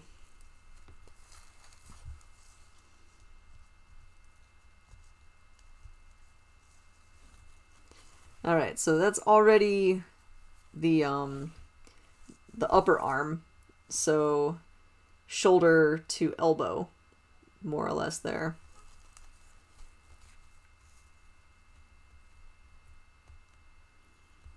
Yeah, the sheep head was an interesting experiment. I had never worked on a specimen that big. And it is a lot of work. So yeah, the building owner has left again, and so hopefully no one's going to be weirded out by my the funky smells in my stairwell. Bloosh, haha, it's a bird of prey. And I didn't kill it, it was found dead. And we don't know how it died. It's still kind of a mysterious one. I haven't found anything that makes it really obvious why it died. It didn't run to a window as far as I can tell. I haven't skinned the head yet, though, so we might find out differently. But no obvious stuff. Not like a puncture wound on the chest or something like that, so we'll find out. Or not. I mean, if it poisoned, I guess I wouldn't know. Ooh, I don't know, guys. Doing people's pets. Pets are a whole different world. Okay. So, I'm at a cool part here. So, again, actually, I think this is down a little far. Boop. Okay. So, shoulder, elbow, and then this is the kind of forearm. And now I have to break all these feathers loose. So, the big flight feathers, so these guys, all these beautiful, long, important feathers, these are actually embedded in the bone. Maybe it had an aneurysm, it could have. Sometimes you just get unlucky. And so I actually have to, so that's how birds have lift, is the feathers aren't just like loose on their skin, like our hair is just part of our skin. If you actually push down, it's embedded in their forearm, so when they push it down, they have the lift to lift the whole bird. And so that's, I have to actually break all those individual feathers off. Belush, no, that would be highly illegal. Sending a bird of prey through the mail will get the feds after you. So if you ever hit any other owls, reporting it to the DNR is a good idea. The Department of Natural Resources in your area would care, but don't send it through the mail. That's a federal crime. So just, I ask you to avoid federal crime. The takeaways from my channel. Please don't get arrested by the feds. Alright, so I gotta break these. So you guys can kind of see them. There's this line of like little spikes down here. Just pop those off. Sometimes you can hear it. Yeah, you get a little crunch. How about UPS? You can't transport them across state or country lines. So. Oh, Bluish, I'm sorry. Yeah. It's a bummer. I mean, the number one predator of pretty much all animals in the United States are our vehicles. So yeah, it's not a bad idea to report it, but don't ever pick it up and take it home. Again, there's a lot of laws about that. But yeah, it gets you right in the gut. It's not a good feeling. And if it was on the ground like that, if it was in the ditch, it might have been eating something. So it could have been eating somebody else's roadkill and be like, oh, hey, free dinner. How did this get here? And then you drive by and flush it and take it out. So, yeah. Human-animal interactions. They can be kind of a bummer. Okay, I've almost got this.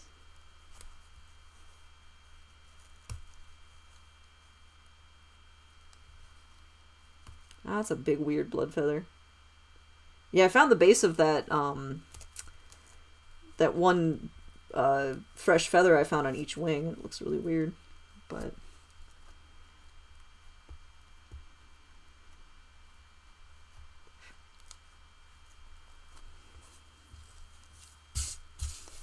Yeah, I have a trapper's license for the state of Illinois, which I have yet to use, but the whole reason I got it is it allows me to pick up mammal roadkill. Because otherwise, picking up a lot of different roadkills, if they're something that you need a hunting license for, they're going to be like, yeah, sure, you hit it with your car. Ha ha ha, we're going to arrest you. And I'm like, no, I have a license. Bloosh, did I study taxidermy at all? Yes. Taxidermy is not generally something people learn in colleges, although you can. I was originally trained at the Field Museum in Chicago as a volunteer through a partnership program that I was doing with Wildlife Rescue, and then for the last 4 years I've been running the taxidermy and prep studio at the Chicago Academy of Sciences. So yes, I've trained tens of people. I don't know if I'm over 100 yet. I'm over 50. I'm definitely over 50 people. I don't know if well, and then there's the classes. If you include the classes for the public I've taught, I've probably trained over 100 people in taxidermy, which is pretty cool and fun. Okay, so there, I've got the entire, oh, thank you. I've got the entire arm done. So shoulder to elbow, this is the forearm, and it's going down into the wrist here, and the wrist is still inside the skin. And so I'm going to do kind of a similar thing I did with the leg, where I'm going to leave some of the bones behind because they'll give me structure. Okay, yeah, if we include the classes, I sound really cool. And so this is everything from the shoulder to elbow I'm going to throw away. Down here, just like in your own forearm, you have two bones here. You have your radius and your ulna. Birds also have a radius and an ulna. And so I'm going to get rid of the radius. Well, no, actually, I'll try to preserve both on here. A lot of times I get rid of the radius. It's kind of a wimpy small bone in birds. Our bones are roughly the same size. In most birds, the radius and ulna are really different sizes, but I'll try to save them both. And that gives me good structure when I'm putting the, wing back together. Okay, show. Cutting through more tendons, because that's what we do. So, I mean, you guys can kind of see the base down here, there's just a lot of different silver lines, basically. The silverier it is, the more likely it's a tendon. Muscle tends to be, muscle can have a silvery sheen to it, but is usually pinkish. So... And there's, like, blood vessels and, you know, complicated arm stuff.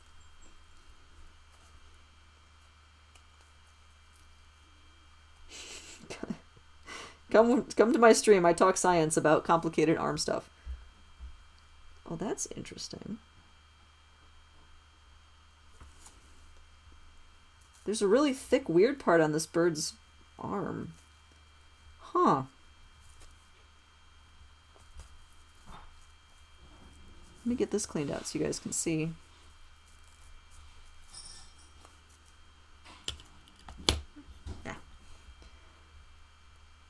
Okay, so there's a kind of a bulb area shape of one of the on the radius, which I don't think I've ever seen before. So that's going to be an interesting question if it's on the other side. Yeah, tumors died of cancer. Meh. I'd imagine, although I don't know a ton about cancer, but like it'd be skinnier because cancer kind of robs your body of nutrients. It's uncontrolled cell division and cells that are growing cancer instead of you. So I'd imagine it'd be skinny, but I don't actually... not an oncologist. FYI. Good people.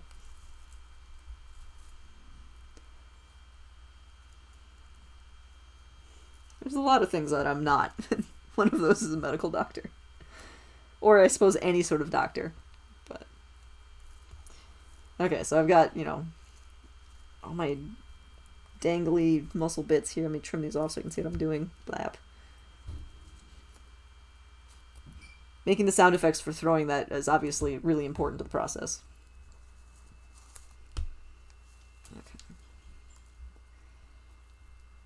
Okay. Why do the bones stay together if I'm ripping everything apart? No, Bloosh, that's a perfectly valid question. So they're not going to just fall apart even as I'm being rough. I'm pretty good at judging how far I can twist it without having it fall apart. And so I'm leaving like the cartilage at the joints and things like that in place because it supports the the final specimen I'm doing. So I'm pretty good at knowing what I can leave and what I can take. I totally biff it sometimes, but generally speaking. Donkers, you could eat more just to like outrun the cancer. I believe that's actually literally a thing to a point. And it probably depends on the type of cancer. But again, not an oncologist, so I suppose that's just weird speculation. Alright, so, got that out.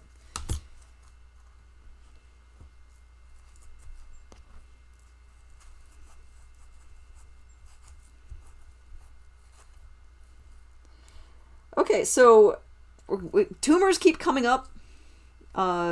This one, okay, how well...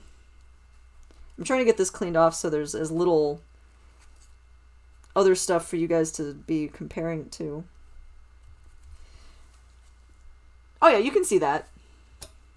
This guy right here, that's weird. I don't know what that is. That's not a standard thing. And even when the light shines through the bone, this part is extra red and dense, which I don't think you can see from the angle I have here, but I don't know what this is. So I'm about to skin the other wing. If there's one on the other wing, that's compelling. Maybe that's something that sharp-shinned hawks sometimes get. I'd have to do more research. If there's only one, though, then that's really weird. So, bilateral symmetry. Your right side and your left side look generally the same. They're generally even. And so if this isn't on the other side, that's really interesting. So I don't know what that is. Could it be a healed fracture? Yes, it definitely could be an old break. That's interesting. But my speculation was that this was a really young bird, and that seems weird to have a break that had time to heal if it's a really young bird. So yeah, how interesting is that? Not that I saw most of this coming, but I didn't see that coming. Oh, and then Bloosh, go back to your question, do the bones get glued at the end? No, this will be a skin, and so they might get tied together, but they're basically tucked inside the skin. You won't see them, and when I stuff it for the study specimen, the bones won't matter. And most of its bones are still in here. So this is the entire torso. I forget if you were here. So like there's its breastbone, here's its legs, its little knees and thighs, stump of the neck. And so most of... Oh yeah, no, this is totally what a little raw chicken would look like, right? Absolutely. And so, the whole rib cage is in here, the entire spine is in here. I'm not going to bother cleaning those bones. They're just trash. When you do a bird taxidermy specimen, you destroy the skeleton. And if you're doing a bird skeleton, you have to destroy the skin because the beak has to stay with the skeleton. And so if you have a big hole in its face, it's never going to look like a good specimen. Birds are complicated. Complicated and neat. Okay, so let's do this other wing and see what we can learn about our strangely lumpy little friend. I'm just getting off other little meaty bits too.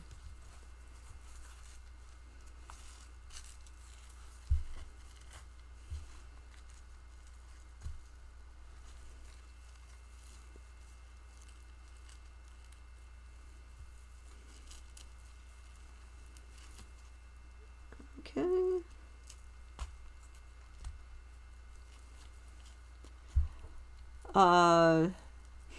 In case you can't have your cake and eat it too. Yeah, no, you gotta make the hard choice. Bloosh, what is the hardest animal I have worked on? Hands down, an American woodcock. Pretty much only hunters seem to know what those are. American woodcocks are these goony looking little birds. They're real cute. Little round body, giant turd of a head, very long thin beak. And they are a monster to skin. They just fall apart. They rip all over the place. Their head doesn't make any sense. Their tail doesn't make any sense. They're worst. So I've skinned bigger things. I've done beavers and great blue herons and stuff. But American woodcock, it's a nightmare every time. Absolutely every time. It was so bad that I had my lab declare Woodcock Day. Oh yeah, they're adorable little monsters. Just don't skin a dead one. But we had American Woodcock Day so we could all work on woodcocks together and suffer in solidarity. And it took us 7 hours to get through these birds, but we did. It was a nightmare. And they're really common. They're fairly successful little species because they like the edges of woodlands. So there's a lot of those in human disturbed areas. Have I ever injured myself during work, and if so, what was my worst? Oh, yes. Yes, I have. I have, of course, stabbed myself with a scalpel. I think that's like an absolute requirement. Of course, you're going to do that at some point. I've stabbed myself with needles, like sewing needles. And I killed the top layer of skin on both of my forearms by not realizing that the liquid that was on the table was hydrogen peroxide and not just water, and resting my arms in it for like 2 hours while I was doing something. And then when I lifted up my arms, all the skin on my forearms had died. Yeah, so that chemical burn. So yeah, no, I've had a couple of them. Yeah.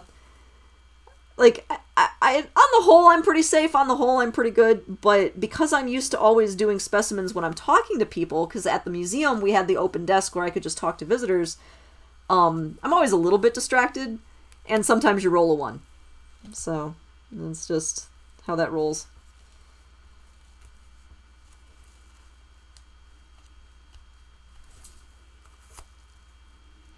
I haven't been the one to sustain the worst injury, but that I think is actually more unfortunate. I would rather be the one to be more hurt than my people in my team, but that's okay. Do I ever worry about disease? Oh, yes. Yeah, lots of research goes into that. When I'm doing mammals, I'm wearing gloves. I am a mammal, and there's a lot more diseases that'll pass from mammal to mammal than from bird to mammal. And so in this part of the country, you do have to worry a little bit about like West Nile virus, but that's less in birds of prey and more like corvids, like crows. So that one can transfer if I have a cut on my finger and I'm messing around with the blood of a hawk, or I'm sorry, not a hawk, a crow. Ooh, if I'm messing around with the blood of a crow, that sounds very witchy. You know, there are transmission risks with things like that. But yeah, so you want to do the research. And even like people who are hunting, I don't work with rabbits. I don't. There's a horrible disease called tularemia that you can get from rabbits, where if it's a bacteria that's on their skin, and so if you have a dead rabbit and you fuss its fur while you're skinning it or whatever, it'll release the bacteria. You breathe it in, it gives you lung lesions, and you can suffer a stroke and die. Like, you know. So, oh yeah, I definitely think about it. When the clock strikes 13, you really better not cut yourself while working on a crow. Yeah, no, I would oh man, crows are so cool though. I would love to work on a crow. But I would wear gloves when doing it. Although West Nile virus is not as predominant in this area anymore, but I'd have to check up on it before I mucked around with that. And like deer in Illinois have chronic wasting disease, which makes them look like deer zombies. And so far, nothing has shown that travels to humans. It's a prion disease, and it so far seems okay, but like, you know, do the research, keep up on what the CDC recommends. Good stuff. All right, so I've got this wing down again. So shoulder, elbow, the big forearm, and the wrist. So let's see if there's a weird bump on the radius in this guy, or if that's a one-off on that other side. Because that was really interesting. And I am majorly curious.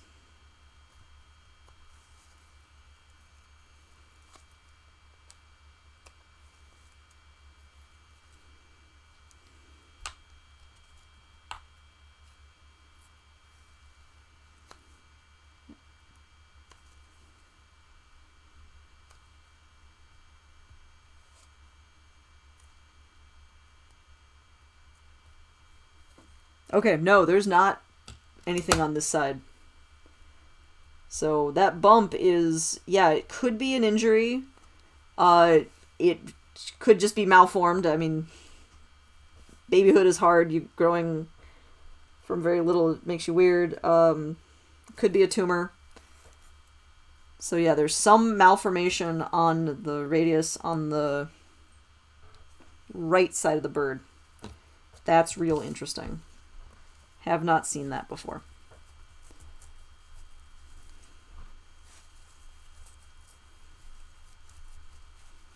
Yeah. So you guys can see that's just a nice smooth set. Yeah, I'm full of good quotes. But yeah, you guys can see this is what the radius usually looks like. Is it's just a smooth, thin bone compared to the big, chunky ulna. Here, I should get the rest of this meat off. I'm just so excited about this because it's so interesting. It's never lupus.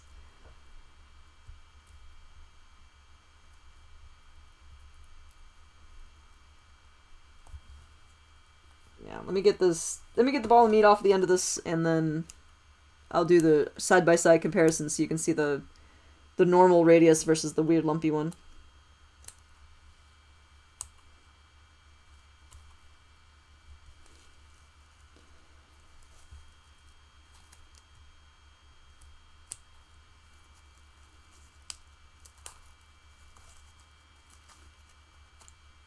Blap. Again, the sound effects are important.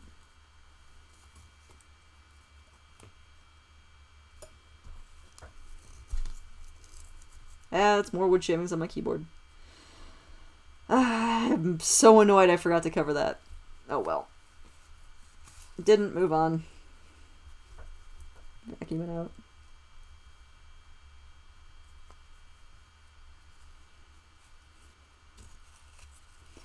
Okay, so let's look at that other wing again.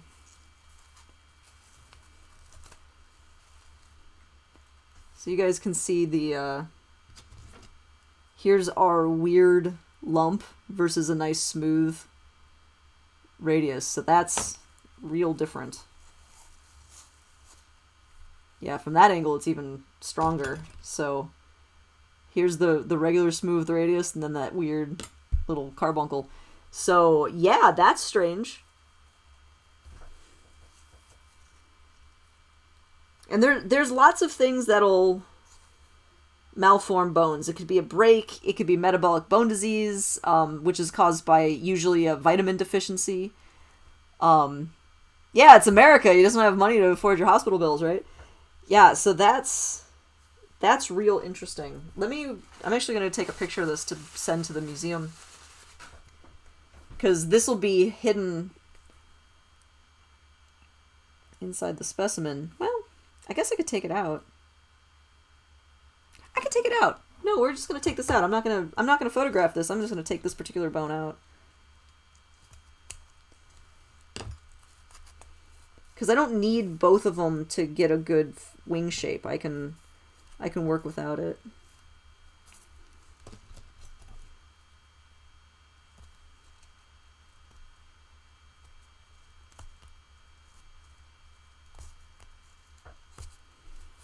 I'm trying not to just break it, you know.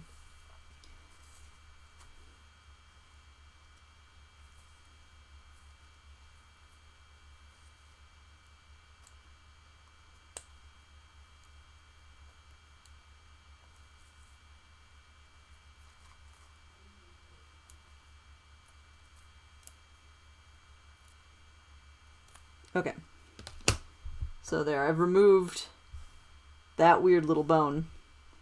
And that can be preserved with the skin. Does the museum display every piece I do? Oh, heck no. Most of the pieces that I do for the museum are for research. And so this bird will not be like a wings out beautiful model of a bird. It will, I don't know if you've ever seen these in museums where the animals are on their back and they kind of look like a tube. They're kind of boring. Look like Egyptian sarcophaguses practically. And so the bird will be this really regimented, straight kind of look. Those are research specimens. That's what I usually do. I've done dozens and I've done hundreds of research specimens. And so those go into the collection. They go into a drawer with all the data that I've been collecting, and a researcher can look at those and they're uniform. They look like each other so they can do comparative studies. Oh, Donkers. You are correct. No, I still do not have a paying job. Ha! But I discovered that my salvage license, my federal salvage license, is good until March of 2021. The salvage license doesn't care if I'm employed or not. It just says that I have clearance to work on specimens like this. I just can't keep them. And so after I prep this specimen, it'll be going to the Chicago Academy's collection. because I'm not bitter at them. Like, it sucks they had to lay me off, but everything sucks right now. I'd really rather they survive. And so I'm doing it. It is a little weird, but I'm doing it for the museum that laid me off. So, but you know what? I get to work on a hawk. I get to advance science a little bit more, even while things are bad. It's worth it. Yeah. Find ways to get through. But yeah, I'd sure love to have someone pay me to do this again. But I have a feeling that's not going to really be a thing for a minute. So, okay, so I have my 2 arms here. So this one has only 1 bone. This has 2. That's fine. Pop those back into shape. So the only thing I have left to clean is the bird's head. So again, here's our little cutie. Very attractive little bird. Birds of prey can be a little hard to turn their heads inside out because, of course, they have the really wicked beak, but I'll have to see. Shardin Mom, you said, did I use the sawdust with the little bird that I did? Yes, just a little bit. That bird was so small, it took like 3 grains of sawdust and then it was clean. It's not like this guy that's just a giant pile of sawdust. But yes, I did. Sawdust is great. It really takes care of it. Because ideally, I'd like to not wash the skin. If it's covered in blood and gross and horror and poop and whatever like that, you wash it. I don't need that stuff to rot on top of my specimen I worked so hard for. But that means that I lose data. The stuff that's inside these feathers, there could be pollen, parasites, different sorts of dust or pollutants, things like that, that researchers would be able to analyze and potentially get more information about this bird or its environment. So if I don't have to wash the skin, that's ideal. And the wood shavings basically mean I'm less likely to have to do that. Although it does dry out the skin, and so I'm re-wetting it a little bit. Just to make sure that doesn't rip. Oh, Donkers, thank you. Yeah, other than the whole being dead thing, it's an attractive little bird. Being dead is a bummer. But, you know. Do the best you can.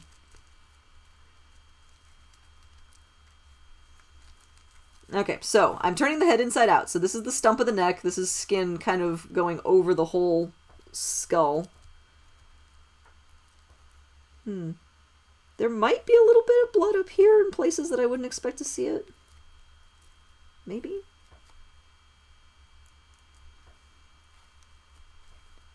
Because I'm still looking for the smoking gun, you know? I'm still trying to figure out what killed this bird.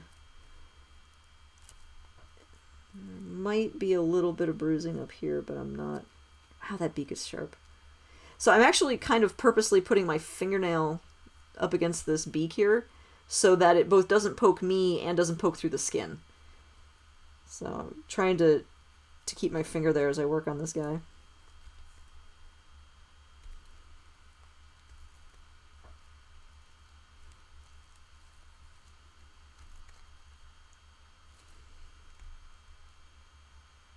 Some birds of prey, their head is so big compared to their neck, I actually have to do this in like 2 steps. I have to cut a new hole, but luckily with this guy, this is actually going really, really nice. So you can see this is the back of the head coming through here. Donkers, how long have I been doing this? I started my training at the Field Museum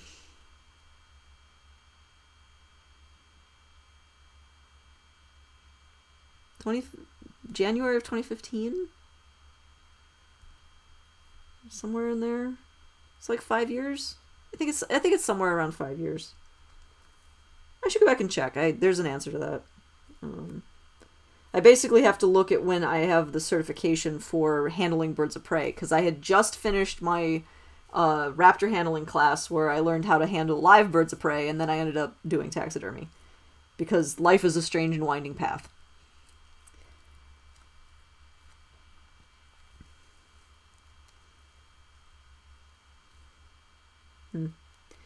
Yeah, I think there's extra blood in the cranium. There's stuff up here that seems not quite right, but again, nothing's really overt. Okay. You still giggle at raptor handling. They're raptors, man. Birds of prey. Another word is raptors. I do have a raptor handling license. Although actually I think it might be expired by now. I have to look at that. Okay, so to give you guys a quick catch up, stump of the neck where I cut it off at the shoulders. This is where the neck connects to the back of the head. This is actually skull right here. And so what I'm trying to do now is you can kind of see this triangle here of light-colored tissue. That's where the skin of its head is going into its ear. So I'm going to try and pull that out as one piece as best I can.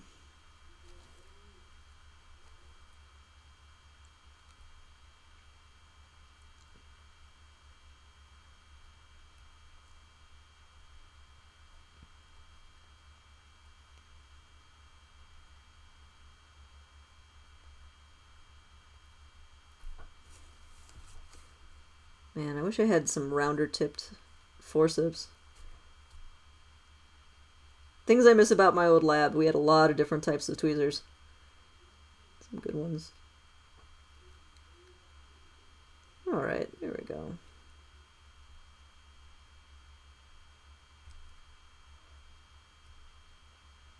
Looks like I mostly tore it. That's okay, it didn't all come out as one big perfect ear, which is always really cool when that does work, but...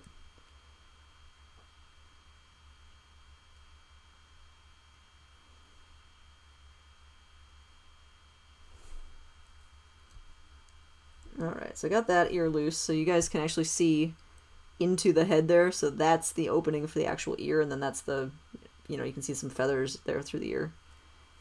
Let's do that on the other side.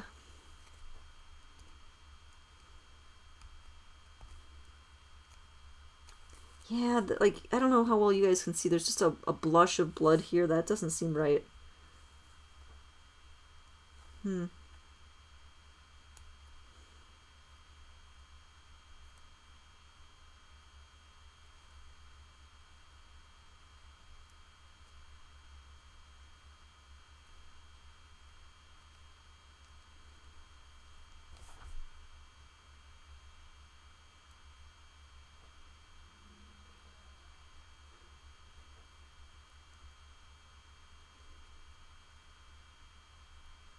God, man, yeah, these ears are very fragile on this guy. I keep shredding them.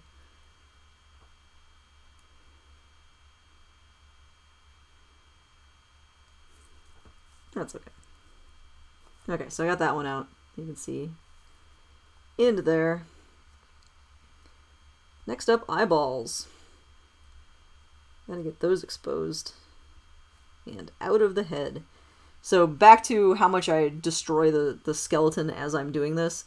I'm going to cut a window in the back of this guy's skull and scoop his brains out because I have to leave the front of the skull intact to hold the beak on. The beak is part of the skull, but it comes, of course, out through the skin, and so you have to leave the front of the skull in place, but I cut the back off and get all the brains and schmoopy-grody stuff out of there so that it doesn't rot and smell terrible. Brains smell bad all the time. Brains are mostly fat. They go rancid real quick. No one wants brains sitting around. That's one of the reasons my sheep skull smells so bad, is there was a bunch of brains still left in corners of the head I hadn't been able to get out, and it took forever for those to come out, and then they're all floaty and gross. Brains, man, I tell you. Okay, so here's a tool I haven't brought out in a minute. Back to my scalpel. So, I am right at the edge of the eye, so you guys can sort of see there's a ridge of bone here. You can kind of see the swoop around there. That's actually the edge of the eye. And so I have to lift up the skin and cause an air bubble to form in there so I know where to cut. And then start cutting the eyelid free of the eyeball.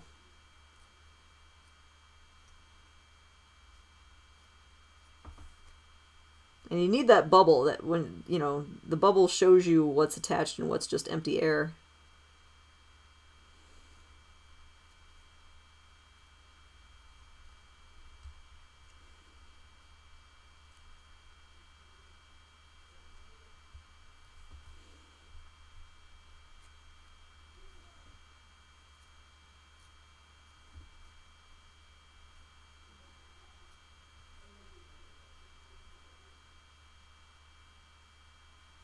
Alright.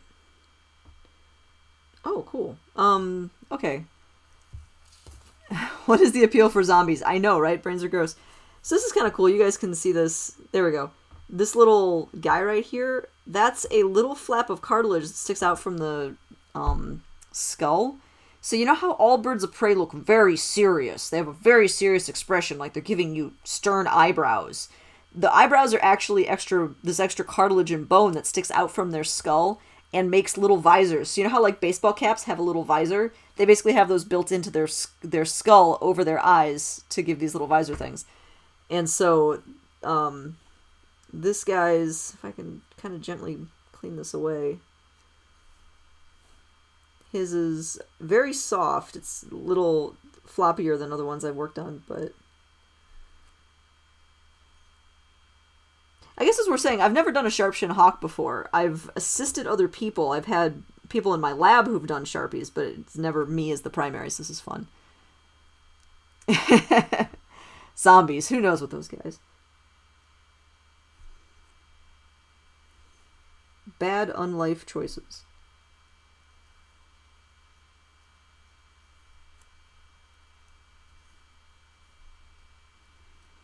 As they say, unlife is unfair.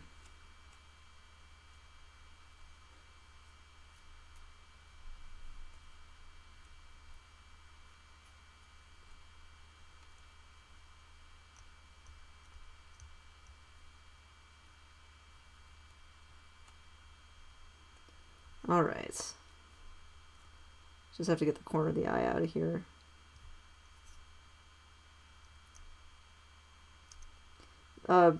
A lot of birds have a third eyelid, also called a nictating membrane, and this one is being kind of in my way here.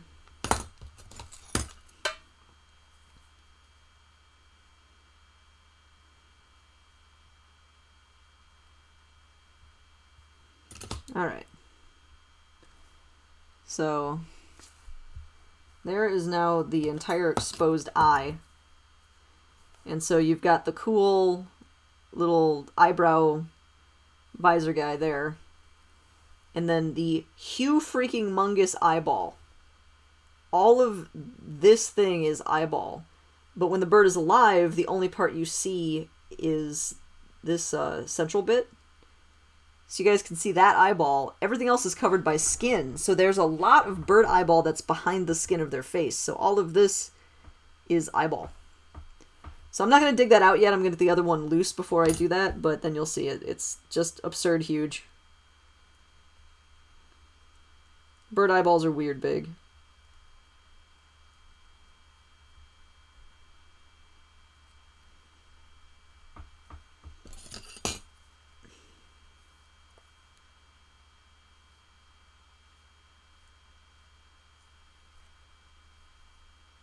Alright, so get through that eyelid without cutting through that adorable little eyebrow protrusion. I'm sure there's a name for that, I just need to look that up. So that's another thing for my list. Donkers, sorry, can you expand the question? Why is what? I got off on a tangent, I didn't see what you were asking about.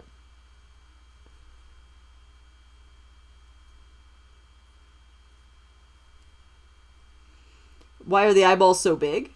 That's just a bird thing. Their eyeballs are structured really, really differently than ours.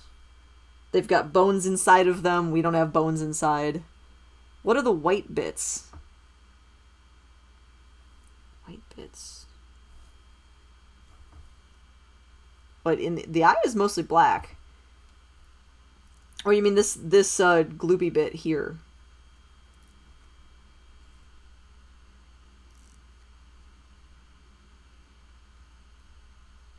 Because a lot of the white bits, actually, that you might be seeing are sawdust.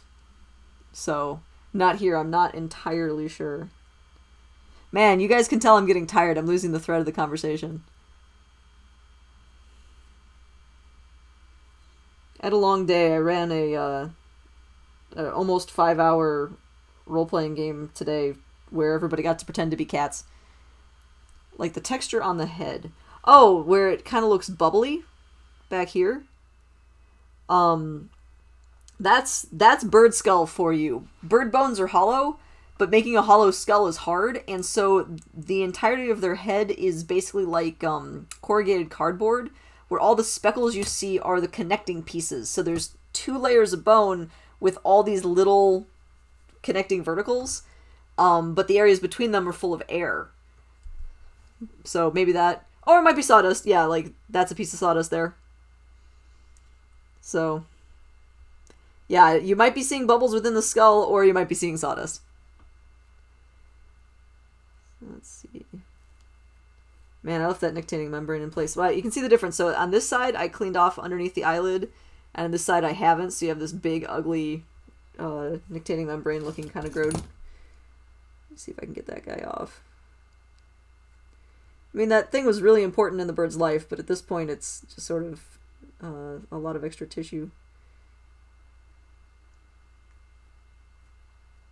that I don't necessarily need.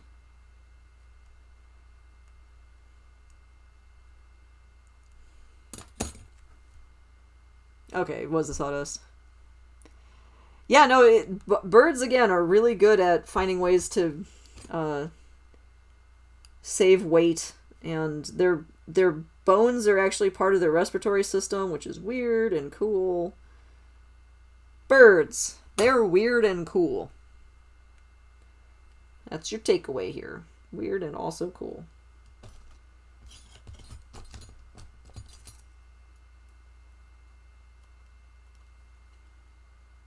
Oh, this membrane is so thick and grody. Go away, thick and grody membrane. You don't do a thing anymore. You're done with that. Okay, so I got that off.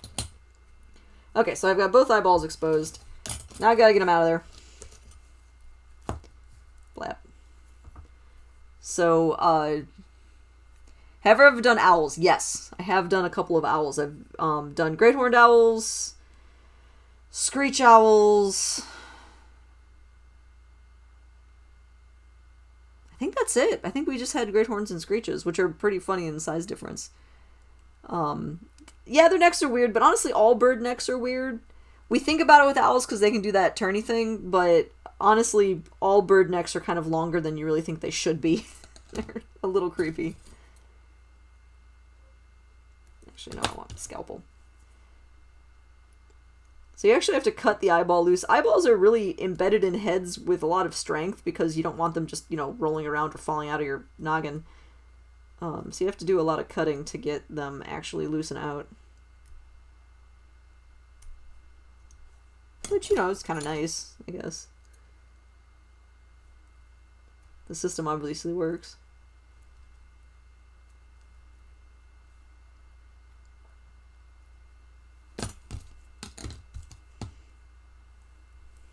Oh, okay, I should get that now. Okay, so bird eyeballs. You can see when I squeeze it, it kind of inflates. You can pop them. And thanks, nature, for not having you lose your eyeballs. So I have to be careful when I'm pulling out eyeballs that I don't squeeze it until it pops. I have to kind of twist it loose and then rip it out. So here's hoping it doesn't fountain all over my desk. All right. Ah, I miss my other tweezers. There we go. There's an eyeball. So yeah, that's huge. This little teeny bird, that eyeball is like, what, a third of the size of its entire brain? Just big, nasty old eyeballs.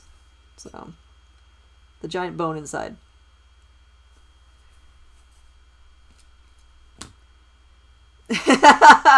You're so welcome, not here. Glad to give you a variety of gross. Yeah, ripping eyeballs out is different than squeezing the goo out of a sebaceous gland. There you go. Wisdom. We are learning science facts and wisdom over here.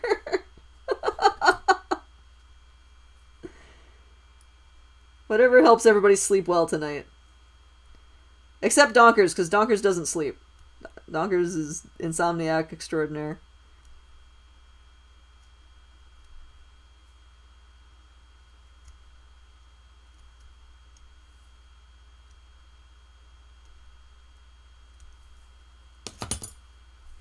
Alright, how much of that did I get?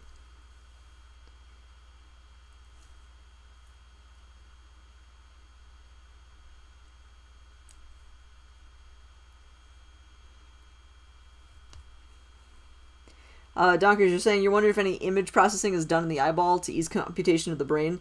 Sort of. I've been trying to read more about eyeballs since we had the questions with the sheep eyeball that I did.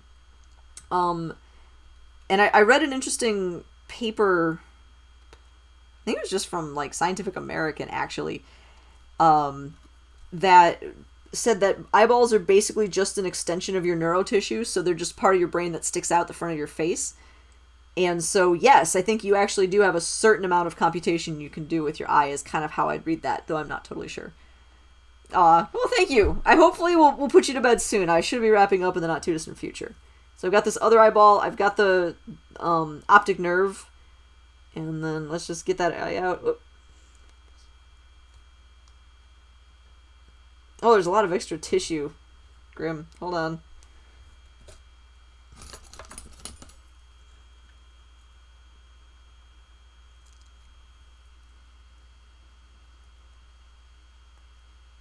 There we go.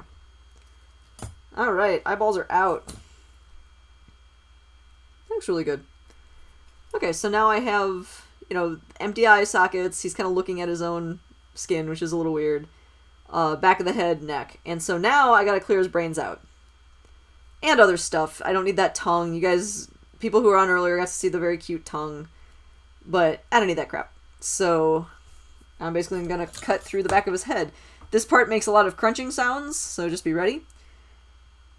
So I basically jam my scissors in up between the jawbone up through the eye. And I want to keep the hinge of the jaw. So I'm cutting right by the hinge of the jaw. And so then I just cut right through there.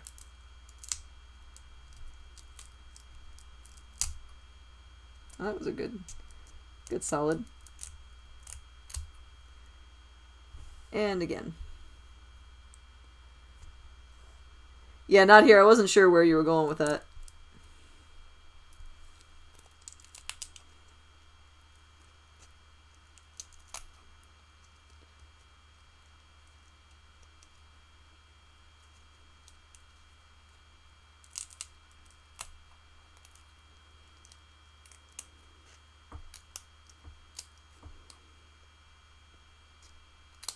Alrighty.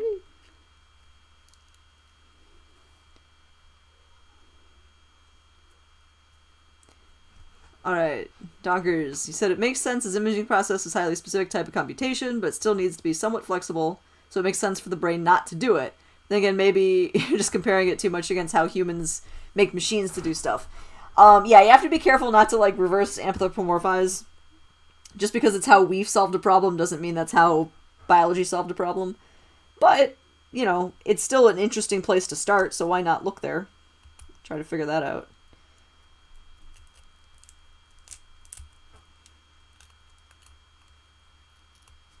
Okay. So now let's crack this guy open.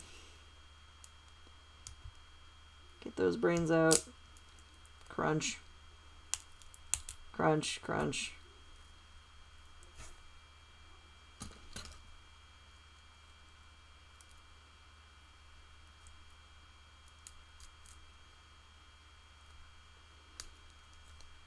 Alrighty, almost got it.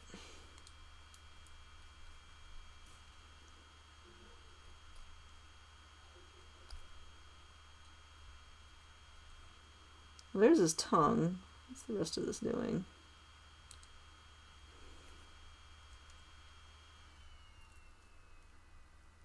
I can probably just snip this loose. On little birds, I can just rip it with my huge human strength, but here I can't. Yeah. Alright. So, for anybody who wants to see the close-up grode, now's your chance. This is a big old mass of brains. This smooshy red stuff here kind of looks like strawberry yogurt. That's brains. This is a bunch of the ruined sinuses from the back of the bird's head. And then that is the tongue. So, back of the head, back of the neck, front of the neck, and the tongue. So all that juicy, meaty stuff is now out of there, which is great. That actually came out really lovely, and I'm very happy about it. And I got most of the back of the head empty. So, do I have any idea on the time of death? Yes, actually. because when it was originally found, it was still blinking. So it was found at 2:30 in the afternoon on a Sunday in October. So yes, it was during the day. During the early afternoon.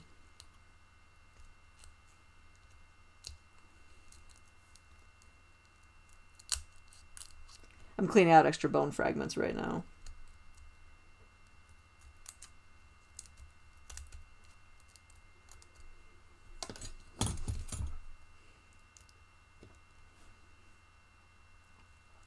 I have to get all the extra kind of snags and stuff out of the way so when I stuff this with cotton, they won't get caught on anything.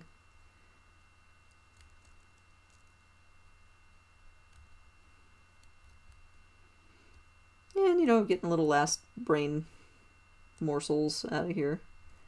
Morsels. It's a big piece of muscle.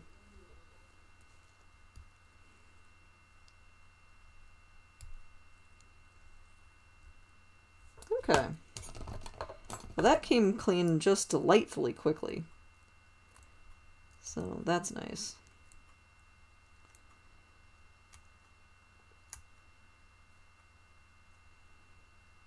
And kind of like cleaning the tail, I just am snipping off extra obvious bits that I can get without cutting any more bone, because I've really cut plenty of bone. Don't need to do more. You have to kind of leave stuff around the hinges of the jaw anyway. So, okay. Yeah, that ear hole's a little bigger than I would have liked. That's okay. Make it work. Alright, so that is the cleaned out skull. So I've taken the entirety of the back of the head off. So it's like almost a mask. That'll just give the front of the head shape and keeps the beak attached, more or less. So I can put some more of my wood shavings on here. And now I gotta turn him right side out again. So I'm definitely not going to be stuffing tonight. I can tell I'm too tired, and that's not something you want to do. It's kind of a rush job. So I've got to get this packaged up so I can freeze it for the week and then finish it next Saturday. So first I've got to get the head correct side out. So you've got skull, head skin, neck, down into the body. This is getting a little dry down here. And of course it has a really, really, really sharp beak because it's a dang hawk. And so I have to be able to get it out of there without biffing it and poking a hole in it with its own beak. So I'm just going to stick my finger up his neck because that's how I roll. And so now I can feel the tip of the beak so I know it's not going through the skin. And then I kind of just roll that back over. And so there's my beak coming through here. Now I just have to get all this shimmied over it without tearing it. Yeah, library rat, too soon. Too soon. Finger puppet, yep.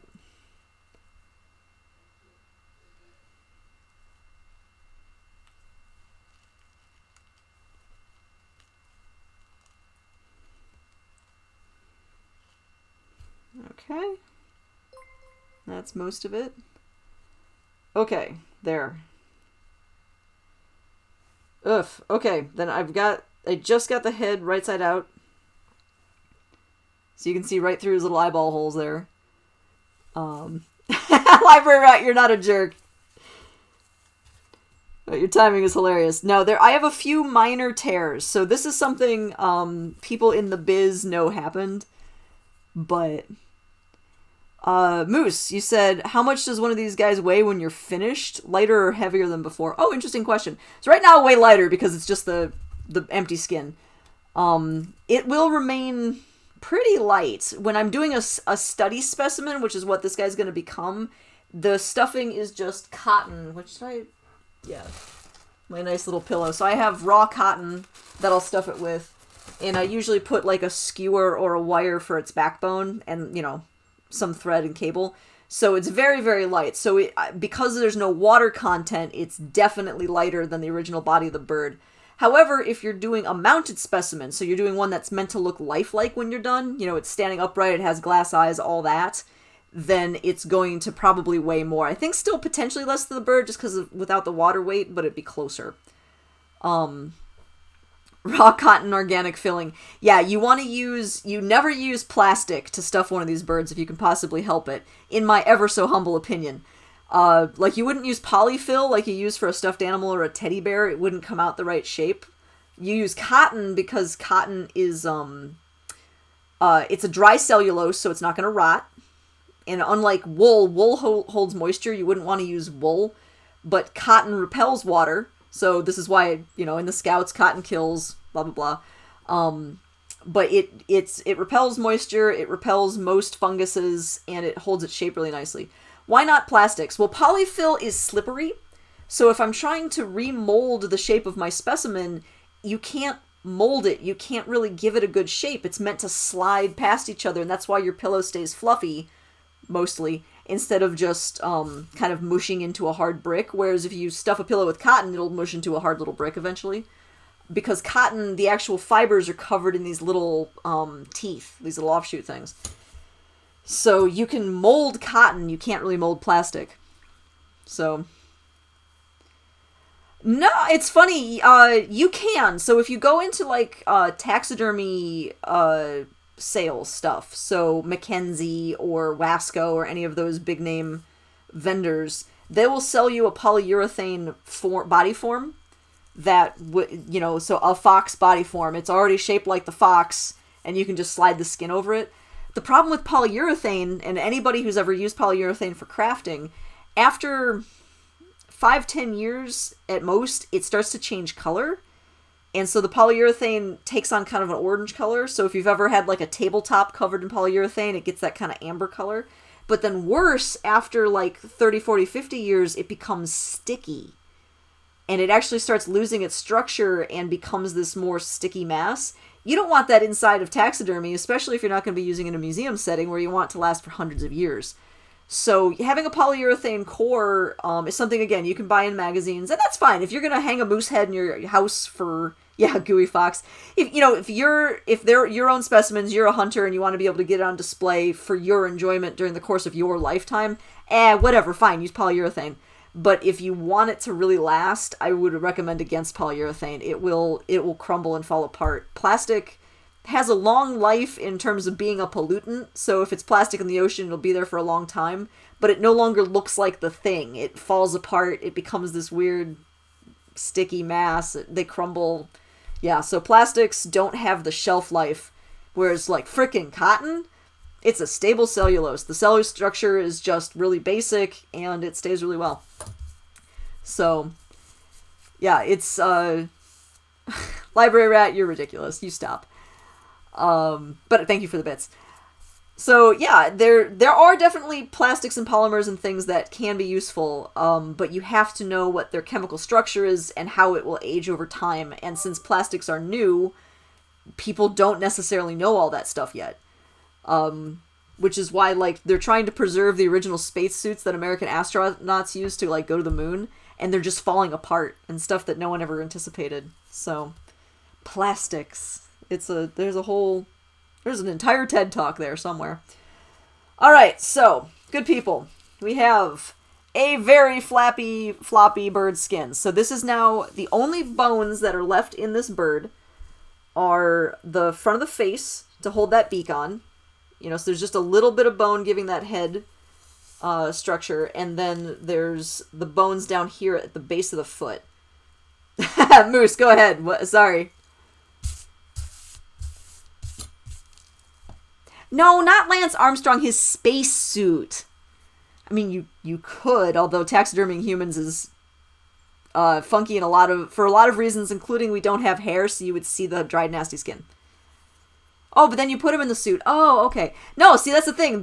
I just removed the outside of the bird, and I'm putting a fake inside, so that's what you do with Lance Armstrong, is you remove Lance Armstrong from his spacesuit, and then put a fake new Lance Armstrong inside the spacesuit. So that's like meta-taxidermy. It's not.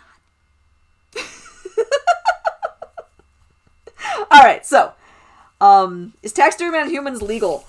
Oh, there's a question I don't have an answer to. Oh yeah, Neil Armstrong, not Lance Armstrong. Lance Armstrong was a cyclist.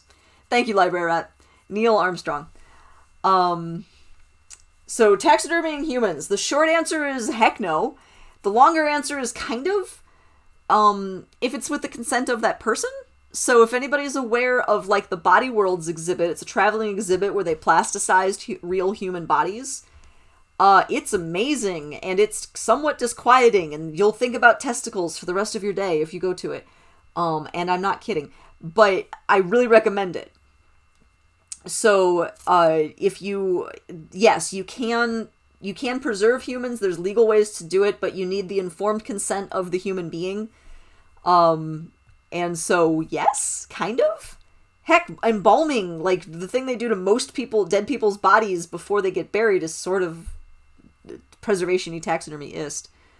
But, oh, Donkers, you missed it. Yeah, no, it was great. If you ever have a chance, give it a... If you see Body Worlds, if it's traveling again, back in the Earth that will be, once we can all go to traveling exhibits again, I super recommend it. It's disquieting and rad, and makes you think about important stuff. Okay, so I have my little bird. I'm gonna move the camera so you guys can kind of see this. Chat is weird when you aren't watching or listening. Yeah, no, that makes sense. So here's my bird. You know, beautiful face, big fluffy chest, really lovely wings, down to the tail and those feet. And, so yeah, this is completely devoid of bones except for the feet and the skull. And so now it's ready to be stuffed. But... yeah, you wonder about bird weight because they start so dang light. Yes, that's absolutely true. But if you think about it, all of this is a drying process, and as soon as you get rid of the water weight, it makes a huge difference. Not here. The exhibit made you sad for weeks. Yeah, no, it's... You gotta think about those things. I think it's an important thing to go to, but yeah, it's kind of sad too. Legit. I made a bookmark, with the big flat bird? I could just pop this in the novel I'm reading and have a pressed flower, except it's a bird. And actually, you kind of could. I wouldn't, but you could. So, okay, so now what I have to do with this guy is actually set it up to be refrozen. I'm not going to finish this today, and so I have to pop it in my freezer, but I can't let it get too dry. You know how things in the freezer or in the fridge often, crumple on the edges, they get a little dried out? If I do that, it's going to be more likely to tear. And so I'll open that skin back up and get me some paper towel here. Very high end. And just dip that in my water. And normally I would use more paper towel than this, but it's what I have on hand, so we're just going to roll with it. And so now I have this little nugget of moist towel. I just pop that in the open body, and so now that'll keep the inside of the skin wet, and then the outside will just be fine. Although I do want to stick my the head into the chest because the head will dry out a little faster. So that goes in there. The legs can flop up like this, and then the wings kind of hold it together. And so now the claws are safely out here, so they're not going to catch on anything. The head is totally protected. And I do have the tail is a little floppy, but that's okay. It shouldn't hurt anything. If I really want to, I can actually do this. So then it becomes this nice little bird package. And so this can go in a Ziploc baggie and then go in my freezer and stay in pretty good condition for weeks. So hopefully it's only going to be a week, but that way I have the specimens just ready to go and it will stay preserved. Cottonelle because cotton. Yes, I'm not gonna argue with that logic. Moose, your logic is sound. Okay, so I have my little bird bundle. Alright, so, and I am keeping the weird malformed bone. So I do have my right radius here, so that'll stay with my bird. Actually, I can pin this now. There's no reason to keep that wet. So this I'll label and pin separately. In conclusion, for everybody who was asking how it died, I don't know. I don't know how it died. Oh, Moose, yeah, we don't know. It has only the right ulna had this little bump, but the left ulna didn't. So it could be a break. It could be just a malformation of the bone. Something else happened to it. It could be like an infection. I have no idea. So I'm saving it so a researcher can look at that and maybe have a better idea. So I took that out. So that'll stay with him. Normally I wouldn't keep the radius like that. But yeah, I don't know how this bird died. There was no obvious thing so far. There was no obvious wounds. There was no obvious, like, head trauma, no punctures, no bruising, things like that. It could have died from an infection, actually, but even then you'd see something. You'd see crusting around the face. It would be skinny. There's something. This guy didn't give me any... This one didn't really give me any obvious indications. So next week, when I stuff it, I will... There's that dark kind of area on the belly that seemed a little weird. So next week, I will also dissect the body and kind of look at what that was. There might be something going on there. But yeah, this guy's kind of mysterious. So no, I don't know how the bird died. It was found dying, and it remains a mystery. Is it usually part of my job to determine cause of death? If I can. My job is to gather data, and if I can find conclusive data, I write it down. If I don't know, I don't know. That's okay, I'm not going to speculate wildly. I just don't know. And so I write down my observations as I find them, include them in the data set, and then researchers and stuff will have my observations, but if I don't have a conclusion, then I just don't. So the vast majority of the birds I've worked on were just smacked into windows. Those are easy. I'm like, head trauma, done. The mystery is, if I can suss it out, I prefer to, but I won't guess. So if I don't know, that's where we're at. Yeah, because the only other thing with this guy is that weird dark area down here at the base of the belly. Very strange. Yeah, so... Okay, then that's what I got for today. So thank you everybody for hanging out with me. I'm really excited to work on this set of specimens for the Chicago Academy of Sciences.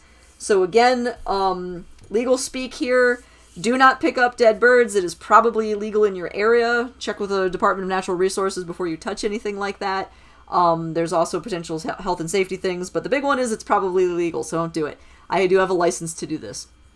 And so I'm on Saturdays from 7 to 9 Central Time to work on these, so I will be back next week. I might... It's also pretty gross. Touche. Thank you for pointing that out. So I might be doing specimens middle of next week. I usually just do them on Saturdays, but I've got a bunch I want to work on, so I might do that maybe Tuesday or Wednesday. We'll see. But definitely Saturdays. So thanks everybody for hanging out. Does anybody have any final questions before I... call it a night? Because you guys have actually been really great and chatty, so thanks everybody. I really appreciate that. Man. And I have wood shavings everywhere. I wore black, and so it's extra bad. How did I decide to start streaming this? Oh, there's a good question. I miss it. So I was laid off from my museum this fall because it's 2020, and that is happening to a lot of museum professionals. So don't cry for me. We as an institution are going through it. And a big part of my job was standing at a desk doing this work as visitors to the museum walked by and asked us questions, and I really missed it. And Twitch has given me an opportunity to go back to chatting with people while I do this kind of work. And I really love it, and I want to keep my skills up until the day that the sun comes back out and the earth that will be lets museums open again, and we can get back to things like that. So... kind of. Me and my team. There was a bunch of us. I trained a bunch of volunteers, and we would be up there doing the work, talking to people. So I miss it. So, Donkers, can you see the cats? No, there's too much of a mess in here. I need to clean up all this dead stuff before I let my cats in here. So you'll see them next week. I don't do anything gross on Thursdays, so I will be on next Thursday, and you can do a kitty visit at that point. So, all right, guys. Then with that, I'm going to wrap up. Again, hopefully I'll see you guys next week when I'm back on, or, at the various other times. If you're following me, you'll get the announcements. But for now, be nice to each other, take care of yourselves, be safe, and I'll see you guys later.